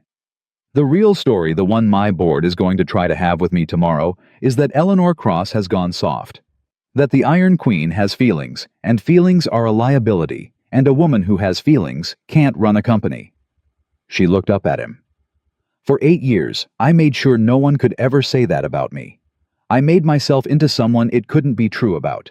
And now it's true. You made it true. And tomorrow a room full of men who've wanted my job for years are going to use it to try to take everything my family built away from me. Eleanor. Jack's voice was low. If being with me costs you your company, let me finish. She reached across the table and put her hand over his the first time she had ever done it, and she felt him go still. For 8 years, I told myself I'd never need anyone, because the last time I needed someone, he wasn't there, and it nearly destroyed me and the company both. And I built a fortress. And you know what I figured out sitting on the floor of that elevator, Jack? The fortress didn't protect me. It just made sure I was alone inside it. All the walls did was guarantee that on the worst night of my life, no one would come. Her hand tightened over his. You came. Through a wall for a stranger. So no being with you is not going to cost me my company. Because tomorrow, I'm going to walk into that boardroom and I'm going to show them exactly how wrong they are. A woman who has something to protect doesn't fight softer, Jack. She fights harder. I have never in my life had more of a reason to win than I have right now sitting in this kitchen. They think loving you made me weak. She almost smiled. They have no idea what they just did. Jack turned his hand over under hers, so their palms met and held on. I've been so scared of this, he admitted. Not the money, not the pictures. Of you. Of what it'd cost you. Of Emma getting attached to someone whose whole life is set up to eventually decide we're too much trouble. He shook his head. I kept waiting for the moment you'd look at all this. He gestured at the small kitchen, the child's drawings. And go back to the world where things are easier. Jack, Eleanor said. I have spent my entire adult life in the world where things are easier. It's the loneliest place I've ever been. I'm not going back. They sat like that for a long moment, hands clasped over a kitchen table. Two people who'd each built their lives around, never needing anyone, holding on to each other in a small, warm house while a storm gathered outside. So what happens tomorrow? Jack asked finally. Eleanor took a breath, and the certainty came back into her, steady and cold and clean. Tomorrow I walk into that boardroom and I stop hiding. Not the pictures, those are already out. I stop hiding me. For 8 years I let them believe I was a machine because I thought it made me untouchable. And it did. It also made me exactly the person that man betrayed me for, being someone with nothing at the center. So tomorrow, in front of the whole board, I'm going to do the thing I've never once done in that room. She looked him dead in the eye. I'm going to tell the truth. About you. About Emma. About all of it. And then I'm going to dare them to do something about it. They could push you out, Jack said quietly. Boards do that. They could try. A thin, dangerous smile. But here's the thing they've forgotten, because I let them forget it. I own more of this company than any 3 of them combined. My father may have nearly run it into the ground, but he left me the one thing that matters in a fight like this: control. They've spent 8 years thinking the Iron Queen ruled by fear. The smile sharpened. Tomorrow, I'm going to remind them she also rules by math. Jack looked at her. This woman who'd wept on the floor of an elevator, who colored octopuses with his daughter, who was now sitting in his kitchen, calmly explaining how she was going to walk into a room full of powerful men who wanted to destroy her and destroy them instead. and he started quietly to laugh. "What?" Eleanor said. "Nothing, it's just—" He shook his head, wondering. "That first night on the speaker I kept telling you that you weren't falling, and you weren't. You were the least falling person I've ever talked to. I just didn't know it yet." He squeezed her hand.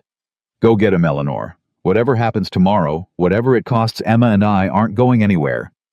You came through the wall for me on the step tonight. We're not going to disappear on you now." Eleanor Cross sat in a small, warm kitchen 40 miles from the fortress she'd built, holding the hand of a Navy officer who cut sandwiches into triangles, and understood that for the first time in 8 years, she was walking into a fight not to protect an empty tower, but to protect something that was actually finally worth protecting. "No," she said softly. "You're not going anywhere, and neither am I."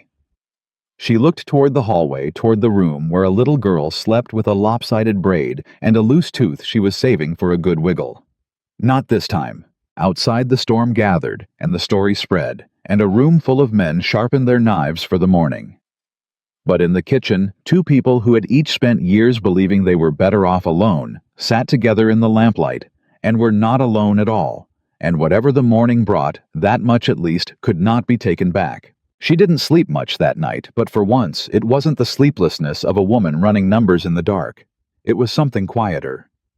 She lay in her enormous bed in her enormous apartment and thought about a lopsided braid and a warm kitchen, and when the sun came up she got dressed the way a soldier puts on armor deliberately without hurry, and drove to the building that bore her name to fight for the right to keep the only thing she'd ever found there worth keeping. Priya was waiting in the executive lobby at 7, holding 2 coffees and a face full of worry.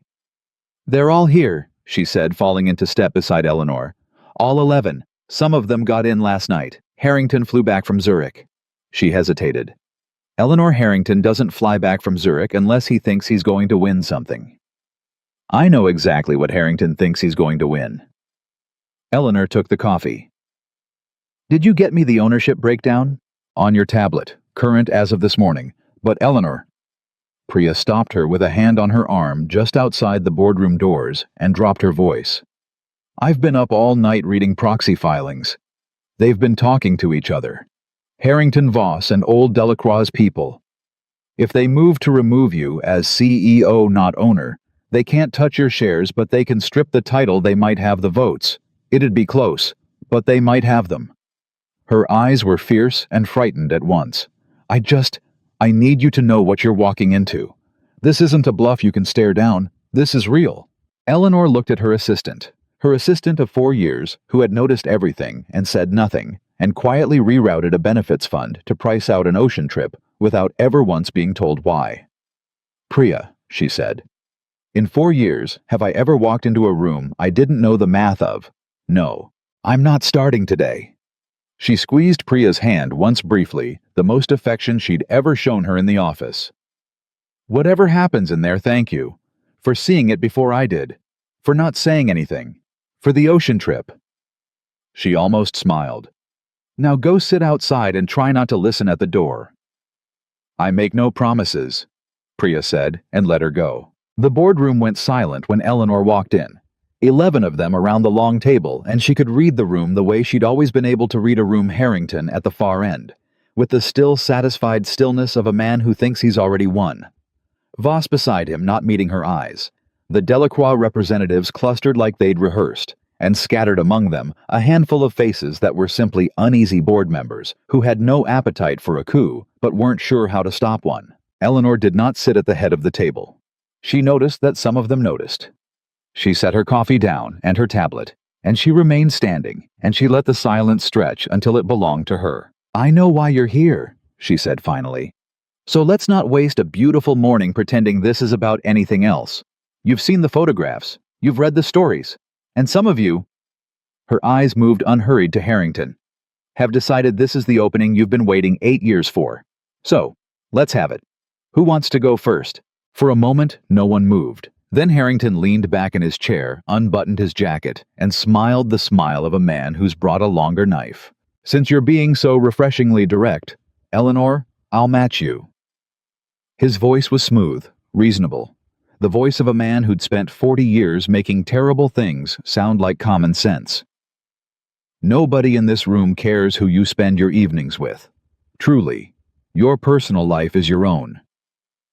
He spread his hands. What we care about, what we have a fiduciary duty to care about, is the perception of stability at the top of a company that manages a great deal of other people's money. And the perception, Eleanor, over these past 6 weeks has become that the woman who built her reputation on discipline and judgment has begun making decisions that are, he paused delicately, emotional, sentimental. There's a benefits fund that was quietly restructured, meetings canceled, a Tokyo call missed for the first time in anyone's memory, and now this. He gestured at nothing at the air at the story hanging over all of them. We're not questioning your right to a private life. We're questioning your judgment. And judgment in this chair is the whole job. A murmur went around the table. He'd played it well. He hadn't attacked Jack. He hadn't attacked love. He'd made it about competence, and competence was a country these men understood, a country where they felt entitled to plant their flags. Eleanor let him finish. She let the murmur settle. And then she said quietly, Robert, when I took this chair, what was the company's debt-to-equity ratio? Harrington blinked. I don't see how. You were on the board then. You voted to give me the job reluctantly. I remember the vote count. So you know the number. What was it? A pause. It was high. It was catastrophic, Eleanor corrected. My father was a beloved man who took everyone to lunch and let the numbers rot. When he died, this company was 90 days from insolvency. 90 days, Robert. And a 31-year-old woman that half this room called the daughter walked into this chair and spent the next 3 years doing the coldest, most disciplined, most unsentimental work any of you have ever seen a human being do. I fired people I'd known since I was a child. I cut divisions my father built with his own hands. I did not miss a single call. I did not cancel a single meeting. I did not attend a single soccer game or color a single octopus because I did not have a life. I had a rescue operation, and I ran it flawlessly. Her voice didn't rise. It didn't need to. So do not sit in that chair and lecture me about judgment. I have more of it under more pressure than every man at this table combined. I have the 8-year track record to prove it, and every one of you has gotten rich off that judgment. So let's stop pretending this is about a benefits fund and a missed phone call to Tokyo. The room had gone very still. This is about the photographs, Eleanor said. So let's talk about the photographs. Let's talk about the man in them. She touched her tablet, and the screen on the wall came to life, not with a financial chart, which was what these men were built to fear, but with a single photograph. The one from the diner. Eleanor, Jack, and Emma walking out into the morning, the little girl swinging between them, holding both their hands. His name is Jack Bennett, Eleanor said. He's a lieutenant in the United States Navy. He's served this country for 15 years.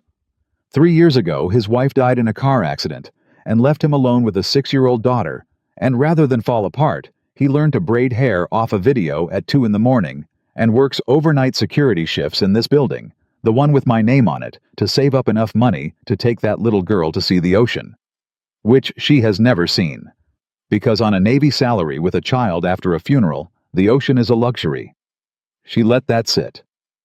6 weeks ago, an elevator in this building malfunctioned and trapped me 29 floors up in the dark. And I want to tell you all something I have never told anyone in this room, because you've built your entire understanding of me on not knowing it. I was terrified, not annoyed, not inconvenienced. Terrified. I have a fear of being trapped that goes back further than any of you have known me. And I sat on the floor of that elevator, and I was as helpless and frightened as any human being I've ever been in my life. And do you know who stayed with me? Who talked me through it for 70 minutes when his job required about 90 seconds of his attention? Who did it without knowing my name, without knowing I owned the building, without any possible thing to gain? She looked around the table face by face. Jack Bennett, the man you've spent the last 24 hours letting the world call a gold digger, a man who did not know he was talking to Eleanor Cross, who thought he was talking to a woman named Eleanor who was scared on the floor of an elevator, and he stayed. Her voice caught just slightly, and for once she let it. Do you know what he asked me for at the end of the night when he found out who I was? Nothing. He asked me for nothing. He walked me down 28 flights of stairs so I wouldn't fall in my heels, and he waited with me at the curb until my car came because he didn't want to leave a person alone on a dark street. And then he went back inside to finish a shift that pays $18 an hour. The photograph glowed on the wall. Emma mid-swing laughing. You want to talk about my judgment? Eleanor said. Here is my judgment. In 8 years at the top of this company, surrounded by the most powerful, most educated, most successful people in this country, I met exactly one person who wanted nothing from me. One. And when I found him, I did not run a cost-benefit analysis. I did not consider the optics. I did the single most rational thing a human being can do when they finally find something real after 8 years of drowning in things that aren't. She looked at Harrington. I held on. If your definition of good judgment is a woman who would let go of the only real thing she's found in a decade because a man in Zurich was worried about optics, then no, Robert. I don't have that judgment. I never will. And you should thank God for it because it's the same judgment that saved this company when your instinct was to sell it for parts. Harrington's smile had curdled. This is very moving, Eleanor. Truly. But sentiment isn't a governance strategy. The market doesn't care that he's a nice man. The market cares about... The market, Eleanor cut in, is going to care about exactly what we tell it to care about, because we're going to control the story the way we control every story. And here is the story we're going to tell. She touched the tablet again, and the photograph was replaced by text, a headline mocked up in the company's own communication style. Tomorrow morning, this company issues a statement, not a defensive one, a proud one. Eleanor Cross confirms she is in a relationship with Lieutenant Jack Bennett, a decorated Navy officer and single father. The company announces the launch of the Bennett Fund, a permanent scholarship and family support program for the children of service members and first responders, chaired personally by the CEO. First Initiative. No child of a service member in our network goes without seeing the ocean at least once. We turn the weapon they built into the best piece of press this company has had in 5 years. We don't hide from the story. We own it. We make it ours. The uneasy faces around the table, the ones who'd never wanted a coup, began subtly to shift. She could see it happening. She'd given them something to grab onto that wasn't a fight.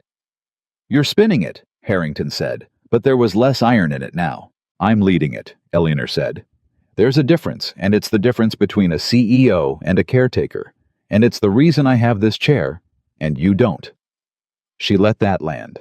Then she softened, just slightly, because she'd learned something in a warm kitchen the night before, about the difference between winning and destroying. Robert, I know you think I've gone soft. I want to address that directly because it's the real fear in this room, and it deserves a real answer. She placed both hands flat on the table and leaned in. You're right that something in me changed 6 weeks ago. I'm not going to pretend it didn't.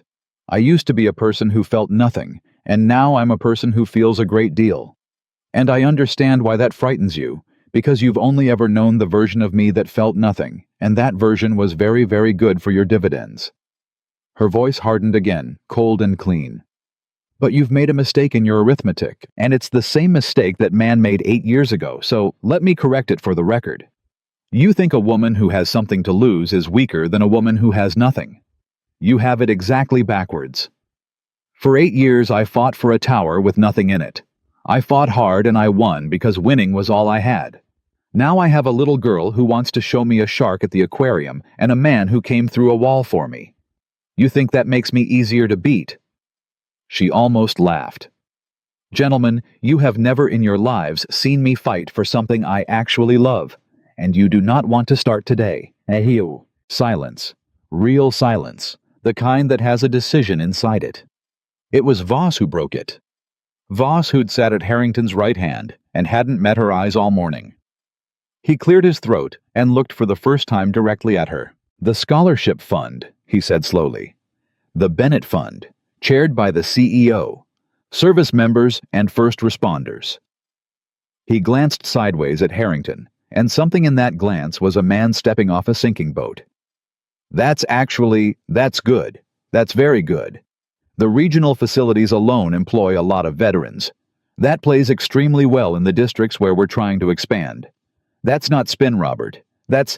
He spread his hands. That's just a good idea. She's right. This is a better story than the one we've got. And just like that, Eleanor watched the coalition crack. She'd seen it happen 100 times in 100 rooms the moment one man decides the wind has changed and reaches for cover, and the others sensing it scramble not to be the last one exposed. Harrington felt it too. She watched him feel it. She watched a 40-year veteran of these wars understand in real time that he'd flown back from Zurich to lose. He made one last try because men like Harrington always did. "A vote," he said. "I move for a vote of confidence in the CEO. Here. Now. Let's see where the room actually stands." Eleanor smiled. It was not a warm smile. "By all means, Robert, call your vote." She picked up her tablet and set its screen up in the center of the long table and slid it down toward him so everyone could see. "But before you do, I'd like the minutes to reflect one number. That's the current ownership breakdown of this company. You'll notice the line at the top."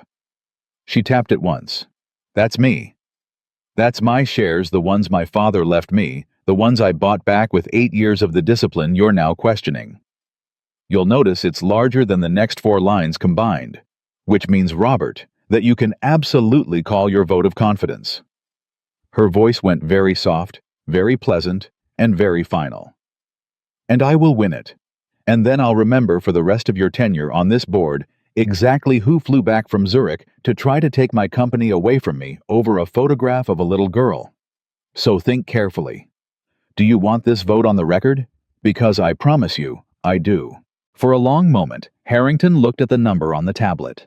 Then he looked at the faces around the table at Voss, who'd already jumped at the uneasy directors, who were now visibly relieved to have a way out at a coalition that had evaporated in the space of 10 minutes.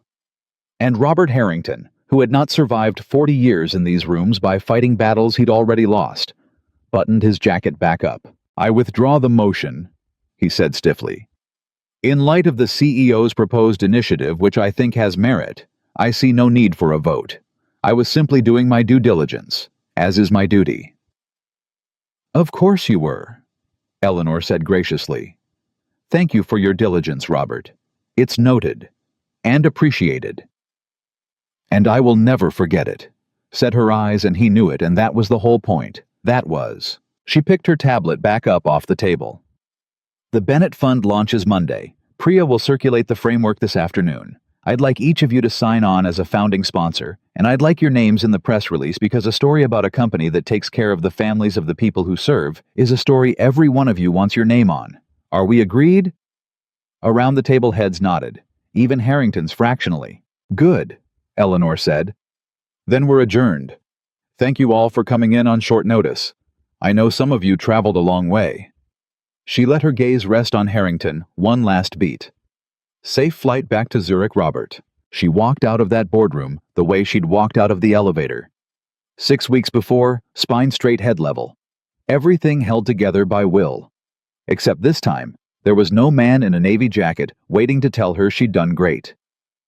So she took out her phone in the hallway, hands not quite steady, with the adrenaline of it, and she called the one who was. He picked up on the second ring. "Well, it's done," Eleanor said, and heard her own voice shake with something that wasn't fear for the first time in longer than she could remember. "They folded. All of them. There's not going to be a vote. Jack, I have to tell you about the fund. There's a whole thing I sort of committed us both to something enormous without asking you first, and you're going to have opinions about it." "Eleanor, slow down. Breathe." That voice steady as a hand on her shoulder, the same voice through the same kind of dark. "You're not falling. Remember, just breathe and tell me you're okay." She stopped in the empty hallway of the building that bore her name, and she put her free hand against the cool wall, and she laughed a real laugh, wet and shaking and alive.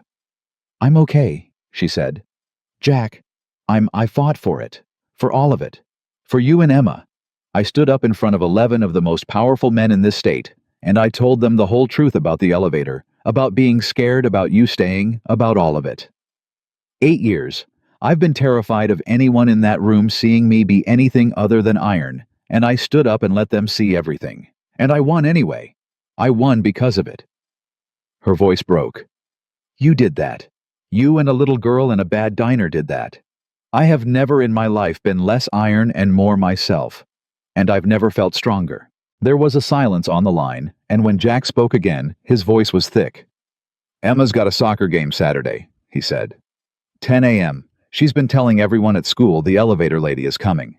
She told her whole class you're the strongest person she knows." A pause. I didn't correct her. Figured she had it right. Eleanor pressed her forehead against the wall and closed her eyes and let the tears come standing alone in a hallway where anyone might have seen the Iron Queen cry and not caring at all. "Tell her I'll be there," she said. "Tell her I wouldn't miss it for the world." The story broke Eleanor's way by Monday exactly as she'd designed it. The Bennett Fund launched with a photograph of Jack in his dress uniform, Emma on his shoulders, and the tagline that Eleanor herself had written and rewritten 4 times. "No child of a service member should have to wait to see the ocean." The same publications that had run Convenient and Opportunity the week before now ran features on the decorated Navy officer and the CEO, who'd found love after loss, because the truth was the truth, and it made a far better story than the lie, and the world which had wanted a scandal discovered it liked a redemption even more. The pictures of Emma came down within 48 hours. Eleanor's lawyers, as promised, made it very expensive not to comply. But the fight Eleanor was learning was never really with the board or the press. Those were problems she knew how to solve, problems you could win with math and nerve and a controlling share. The harder battle was the quiet one, and it belonged not to her, but to Jack. And it came to a head on a Thursday evening, 2 weeks after the boardroom, in the small warm kitchen where she'd first held his hand. She'd come for dinner. It was becoming a regular thing, and she'd stopped pretending to herself that she was surprised by how much she looked forward to it. Emma was in the bath, and Jack stood at the stove with his back to her, and Eleanor could tell she'd learned to read him now, the way she'd once only been able to read a room, that something was wrong. "You've been quiet all week," she said gently. "Talk to me." Jack didn't turn around. He stirred something that didn't need stirring. "I got my orders," he said. "Came through Tuesday." Eleanor went still. "Orders. 6 months. Overseas. It's a training rotation I'll be teaching. It's not—" He set the spoon down. "It's not dangerous before you spin yourself up. But it's 6 months. I ship out in 3 weeks. Finally, he turned around, and his face was the face of a man who'd been carrying something heavy and alone for 4 days. "And I've been trying to figure out how to tell you. Because here's the thing, Eleanor. This is my life. This is the actual shape of it. I'm not a security guard who talked you out of an elevator. That was a side job. This—" He gestured at himself.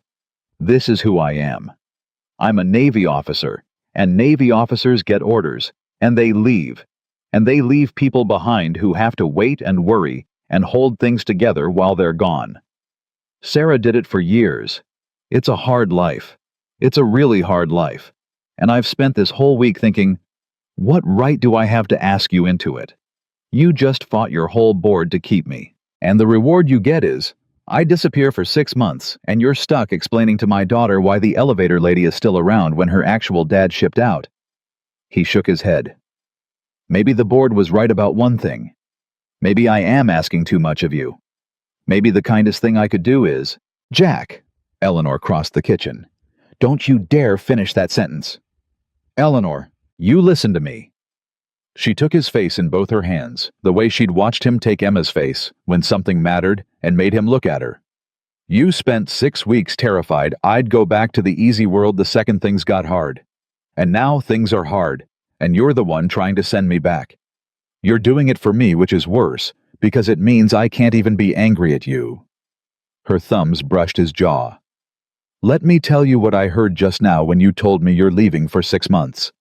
I did not hear this is too hard. I heard the man I love telling me his life has a shape, and the shape includes leaving sometimes to serve his country and coming home, and I want to be the home he comes back to. Do you understand me?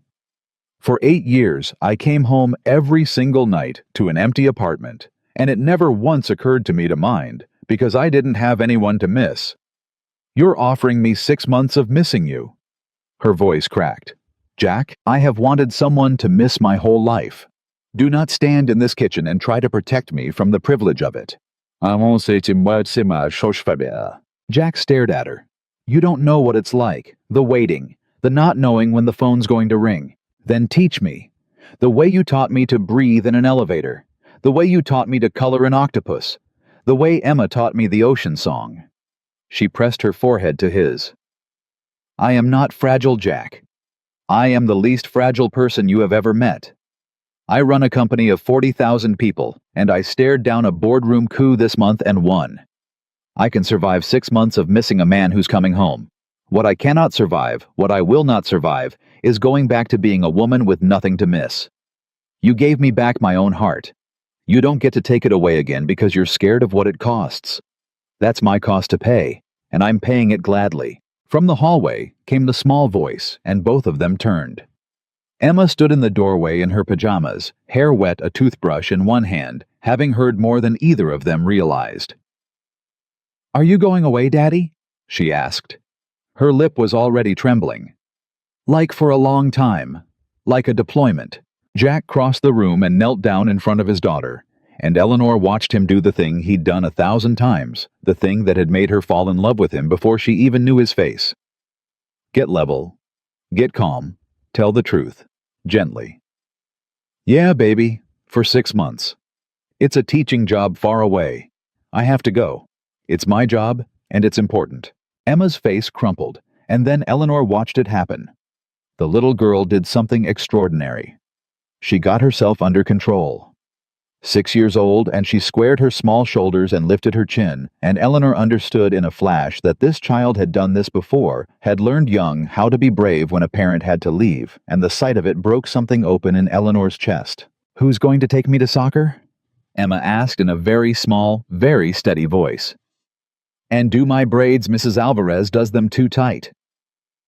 And before Jack could answer, before he could arrange the child care, and the logistics, and all the impossible math of a single father shipping out Eleanor Cross, knelt down on the kitchen floor next to the man she loved in front of the little girl she'd come to love just as fiercely, and said, "I will."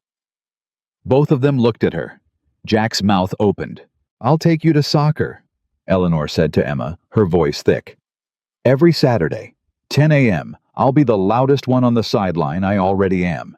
And I will learn to do your braids, and I'll do them exactly as loose as you want them, and if I get it wrong, you'll tell me, and I'll do it again until I get it right. Because that's what—" Her voice broke, and she pushed through it. "That's what people who love you do. They stay. And they figure it out. Your daddy taught me that. He taught me that through a wall, before I even knew his name." She looked up at Jack, tears streaming freely now and then, back at his daughter. "Your dad has to go be brave for the whole country for 6 months. And while he's gone, you and I are going to hold down the fort right here. And we're going to count the days on a calendar, and every single one we cross off is one day closer to him coming home. And when he comes home—" She was crying and laughing at once now. "We are all 3 of us going to go see the ocean, the real one, not the pictures. I promise you, Emma, that's a promise. And your daddy taught me a promise to a 6-year-old is the most sacred contract there is. Nes dikrohishi nares." Emma looked at her for a long, long moment with her father's steady eyes. Then she dropped the toothbrush and threw both arms around Eleanor's neck and held on the way children hold on when they've decided all the way down that someone is theirs to keep. "Okay," Emma whispered into her collar. "You can do my braids, but not too tight." Over the little girl's wet hair, Eleanor met Jack's eyes. He was kneeling there on his own kitchen floor, watching the woman the whole world called the Iron Queen promise his daughter she'd hold the fort. And he was crying too, this man who'd stayed calm through an elevator rescue, and a boardroom's worth of headlines, and his own orders overseas crying openly now undone, at last, not by anything hard, but by something soft. "Eleanor," he said and couldn't finish it. "I know," she said. "Me too."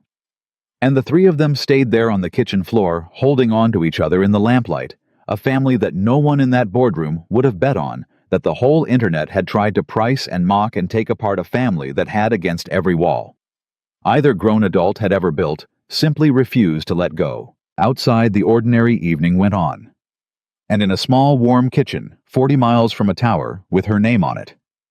Eleanor Cross knelt on the floor with a wet-haired little girl in her arms and a crying Navy officer beside her, 3 weeks from a 6-month goodbye, and understood that she had never in her life been anywhere she less wanted to leave. The 3 weeks went too fast, the way the last stretch of anything precious always does, and then it was a gray morning at the pier, and Jack Bennett was standing in his dress uniform with a duffel bag at his feet, and his whole heart in front of him, in the form of a woman and a little girl who did not want to let him go. "You've got the calendar?" he asked Emma, crouching down. "On the fridge. Eleanor put stickers on it, the ocean ones." Emma's chin was doing the brave thing again, the thing that hurt worse than crying. "I get to cross off a day every night before bed." "That's right. And every day you cross off is one day closer to you coming home." She said it in the flat, fierce voice of a child who'd memorized it on purpose so it wouldn't wobble. "I know, Daddy. I know." He pulled her in and held her, and over her shoulder he looked up at Eleanor, and neither of them said anything because everything worth saying had been said in a warm kitchen 3 weeks before, and there wasn't a version of it that would survive being said again at a pier without both of them coming apart. 6 months, Jack said, straightening, taking Eleanor's hands. "It's going to feel long. There'll be stretches I can't call. Days you won't hear anything, and you'll start telling yourself stories. Don't. No news is just no news. It's the training rotation. It's the safest thing I do, I promise you." "I know," Eleanor said. "You already told me 40 times. I'm going to tell you a 41st. No news is just no news." "No news is just no news," she repeated. And then, because she'd learned from him that the bravest thing you could do was say the true thing out loud. "Jack, I'm going to miss you every single day, and I want you to know that I'm glad. I'm glad I have someone to miss. Don't you dare feel guilty about the missing. It's the best thing that's ever happened to me." She reached up and straightened a collar that didn't need straightening just to have a reason to touch him. "Go be brave for the country. We've got the fort." He kissed her then at the pier in his dress uniform, with 100 other families doing the same all around them, and it was not a Hollywood kiss. It was the kiss of two people who'd each spent years alone and had somehow impossibly found each other, and now had to let go for a while. When it ended, he pressed his forehead to hers, the way he always did. "Take care of my girl," he said. "She's ours now," Eleanor said. "I'll take care of both halves of us." And then he picked up his duffel, and he walked up the ramp, and he turned once at the top and lifted one hand the same way he'd lifted it under a streetlight the night they met, holding it up until her car turned the corner, and Eleanor stood on the pier with Emma's small hand crushed in hers, and lifted her own hand back and held it there until he was gone. Emma cried in the car. Eleanor let her, didn't try to fix it, didn't fill the silence, just drove one-handed with the other hand reaching back to hold Emma's foot, because that was the only part of her she could reach. And when Emma's crying finally wore itself out into hiccups, the little girl said in a wrecked, small voice, "Are you going to leave too?" While he's gone, Renee's cousin's dad went on a deployment, and the lady who was staying with them left before he got back. Eleanor pulled the car over. She put it in park right there on the shoulder and turned around in her seat so she could look Emma dead in the eye, because some promises you had to make face to face. "Emma Bennett," she said. "Listen to me. I am not going anywhere. Not while your dad is gone. Not when he gets back. Not ever. I spent 8 years leaving before anyone could leave me, and I am done. You are stuck with me. When you're 16 and you hate me because I won't let you go to a party, I'll still be there. When you're 30 and you call me at 2 in the morning about something that's breaking your heart, I'll still be there. I am the stayingest person you have ever met. Do you understand? Your dad came through a wall for me. I'm not going anywhere for either of you as long as I live. That's a promise." "And what did your dad teach me about promises to 6-year-olds? Emma sniffled. "The most sacred contract there is." "The most sacred contract there is." Eleanor reached back and wiped the girl's face with her thumb. "Now, you know what we're going to do to get through 6 months. What? We're going to be so busy and have so much fun that we drive your dad crazy with all the stuff he's missing. We're going to send him a picture every single day. and we're going to make a list, a big one, of everything we want to do the second he gets home. Starting with the ocean. Deal. Deal, Emma said, and something in her small chest unlocked, and she wiped her own face. And by the time they got home, she was arguing about whether octopuses or sharks should go first on the list, which Eleanor took correctly as the sound of a child deciding she was going to be okay. The 6 months were the hardest, and in a strange way, she never expected the best of Eleanor Cross's life. She learned the braids. The first ones were a disaster. Emma looked in the mirror and said, with the brutal honesty of the young, "That looks like a squirrel got in my hair." And Eleanor laughed so hard she had to sit down on the bathroom floor. And then she watched the video Jack had learned from at 2 in the morning 3 years before, and she practiced on a doll, and within a month, she could do a French braid that made Emma nod with grudging approval. She was the loudest one on the soccer sideline, exactly as promised. She learned Renee's orange slice recipe. She learned which nights Emma needed the ocean song and which nights she needed to be left alone with her sadness for a little while first. And she learned this took longer, that you couldn't always fix a 6-year-old's grief, that sometimes the job wasn't to fix it, but just to sit next to it so the child wasn't alone. She restructured her entire life around a first grader's schedule, and her company did not collapse. That surprised the board, some of whom had quietly bet it would. It did not surprise Eleanor at all. She'd spent 8 years proving she could run the company as a machine. It turned out she ran it even better as a person, because a person delegates and trusts and goes home at 6 and comes back sharper than a machine that never sleeps. Revenue was up 2 quarters running. The Bennett Fund became the most covered thing the company had done in a decade, and every dollar of good press it generated, Eleanor spent shielding one specific little girl from ever being a headline again. Priya watched it all with the quiet satisfaction of a woman who'd seen it coming. "You know," she said one evening, catching Eleanor packing up at a reasonable hour for the 100th night in a row, "when I started here, I used to worry you were going to work yourself into the ground and I'd find you slumped over the Tokyo numbers one morning. And now you leave at 6 to go to a soccer game, and you're better at the job than you've ever been. I keep trying to find the catch." "There's no catch," Eleanor said, shrugging on her coat. "That's the catch. I spent 8 years thinking the sacrifice was the point. It turns out the sacrifice was just a habit I mistook for a virtue." She smiled. "Turns out you can have the company and the life. Nobody ever told me. Or maybe somebody did, and I wasn't listening." Jack called when he could. The calls were the spine of those 6 months, sometimes a full hour, sometimes 90 seconds of static and, "I love you, gotta go." And each one a small anchor thrown across an ocean. Emma would climb into Eleanor's lap and they'd huddle over the phone together, and Emma would report the day's news in a breathless torrent. The soccer goals, the lost tooth finally.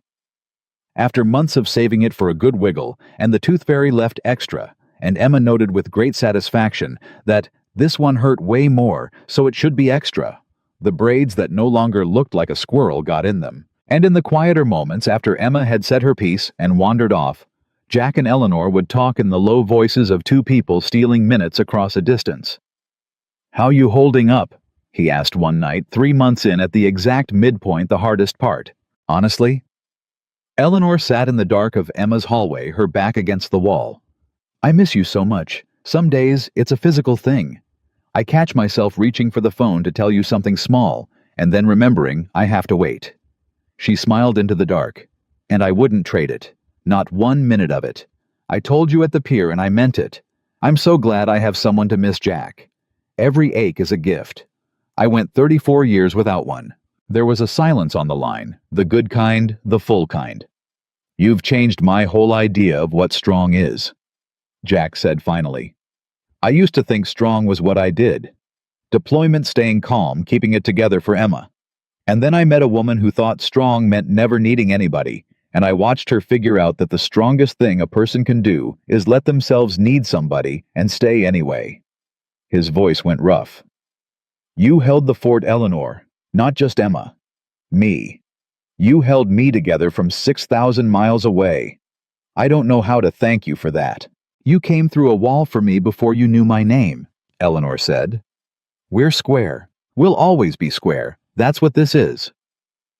She pressed her hand flat against the wall of Emma's hallway, the way she'd once pressed it against the wall of an elevator, reaching for the sound of his voice. Come home, Jack. Cross off the days. No news is just no news. Come home to us. Coming home to you, he said. Both of you. Count on it.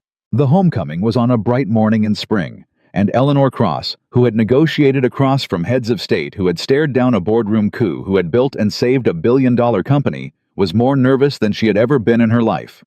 Standing on the same pier where she'd watched him go, holding the hand of a little girl in a brand new dress who had crossed off every single day on a calendar covered in ocean stickers. What if he doesn't recognize me? Emma fretted. I lost 2 teeth and I got taller. Renee said I got taller? He'll recognize you, Eleanor said. You could grow 10 feet and lose every tooth in your head, and that man would find you in a crowd of 1,000 kids in about half a second. That's what dads do. What if he doesn't recognize you? Emma looked up, suddenly worried on Eleanor's behalf. You do your hair different now, because of the braids. You wear it up. Eleanor's throat tightened. Then I'll just have to remind him, she said softly. But I don't think I'll have to. The ship came in. The ramp came down. And the families around them surged forward. And there was that terrible, wonderful moment of scanning a crowd of uniforms for one specific face. And then Emma's whole body went rigid, and she screamed, Daddy! At a volume that should not have been possible from a body that size. And she was gone, tearing across the pier, and Jack Bennett dropped his duffel and went down on both knees and caught his daughter out of the air, the way he'd been catching glasses of milk for 6 years, and folded her up against his chest, and Eleanor watched from 20 feet back as the man she loved buried his face in his little girl's hair and shook. She hung back. It was their moment. She'd learned that too, when to step forward and when to let a father have his daughter to himself for a few seconds first. But Jack lifted his head, still holding Emma, and found Eleanor in the crowd. In about half a second, exactly as she'd promised, and the look on his face, 6 months of missing, of static, broken phone calls, of trusting a woman he'd known for weeks to hold his whole world together, the look on his face undid her completely. Eleanor, he said. And then to Emma, go on, baby, bring her here, come on. And Emma grabbed Eleanor's hand and hauled her forward with all 6 years of her strength, and then the 3 of them were tangled together on the pier, and Jack had one arm around his daughter, and one arm around the woman who'd waited, and Eleanor Cross, the Iron Queen, who had once signed her own mother's birthday card. Regards, who had once believed love was a weakness and need was a door. Thieves walked through, stood in the circle of a Navy officer's arm, and cried into his shoulder, and did not care who saw. You held the fort? Jack said into her hair. We held the fort, she corrected. All 3 of us. He pulled back just far enough to look at her, and there was something different in his face now. Something he'd clearly been carrying across an ocean and holding onto for this exact moment. He shifted Emma to his hip, and he took Eleanor's hand, and Eleanor felt her heart stop, because she knew the way she'd always been able to read a room what was coming. I had 6 months to think, Jack said. 6 months on the other side of the world thinking about the woman who learned to braid my daughter's hair off a video, who ran a company, and never missed a soccer game, who crossed off every day on a calendar. And I kept thinking about the night we met. You asked me on that speaker if anybody would notice if I was gone. And I said Emma would, and a crew of guys would. His voice thickened. And somewhere over the ocean I realized the answer changed. Now you'd notice. Now if I was gone, the first person who'd notice would be you. And I never in my life thought I'd get that back after Sarah. I never thought I'd get to be someone's person again.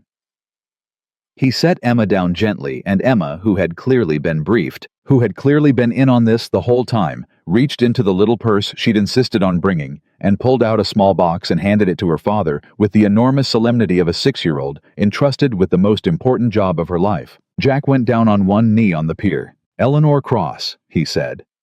I know your world is bigger than mine. I know I come with a kid and a duffel bag, and orders that take me away sometimes. I know I can't give you anything you can't already buy 10 of. But I can give you this, I will notice. Every single day for the rest of my life, I will notice you're there, and I will stay, and I will come home. You told Emma the stayingest person she'd ever met was you. Well, His voice broke. "I'd like to give her some competition. Marry me. Marry us. Let's go see the ocean and never stop being a family."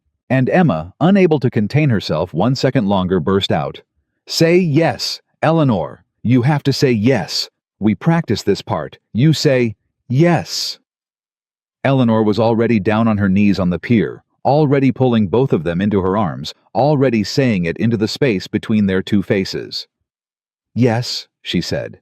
"Yes, God, yes. Of course, yes.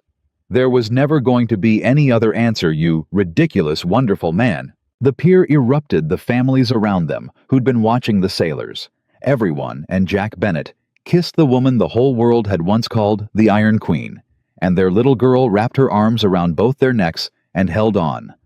And Eleanor Cross knelt on a pier in the spring sunshine, and understood all the way down to the bottom of herself that this was what she had been chasing her entire life without ever once knowing its name. Not the company, not the tower, not the fortune or the fear or the 8 years of iron.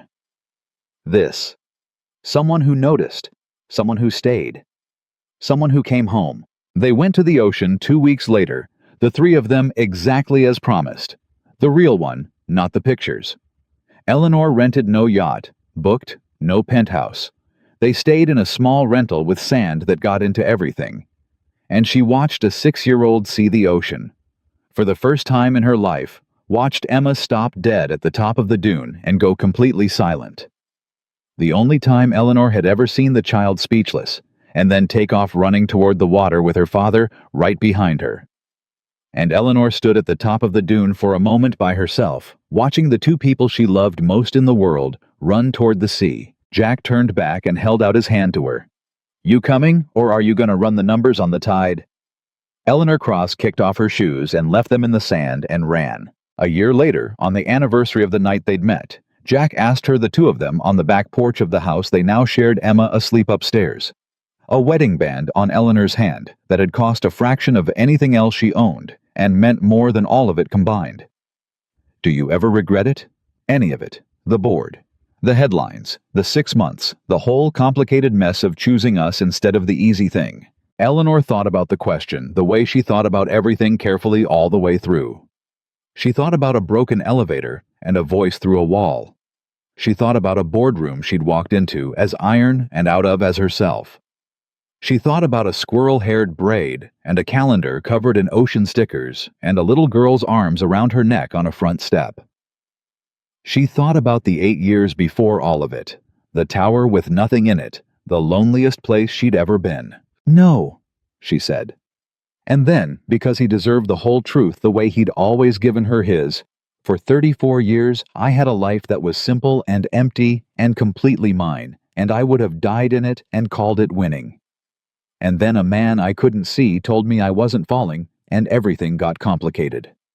She reached over and took his hand in the dark. "It's the best thing that ever happened to me. My life used to be simple. Now it's complicated in every single way that matters, and I have never once, not for 1 second, wanted the simple version back." Jack squeezed her hand. Somewhere above them, in a room with ocean blue walls, their daughter slept. Eleanor Cross had built an empire out of iron, and she had guarded it alone at the top of a glittering city, and she had believed with her whole heart that love was a weakness and need was a door that only let in people who came to take. She had been wrong about all of it, because the strongest thing she ever did was not saving a company, or winning a boardroom, or building a tower that scraped the sky. The strongest thing Eleanor Cross ever did was sit on the floor of a broken elevator, let a stranger hear her be afraid, and decide against 8 years of iron and a lifetime of leaving first to let herself be found. And she was found, and she was loved, and she was at long and glorious last home.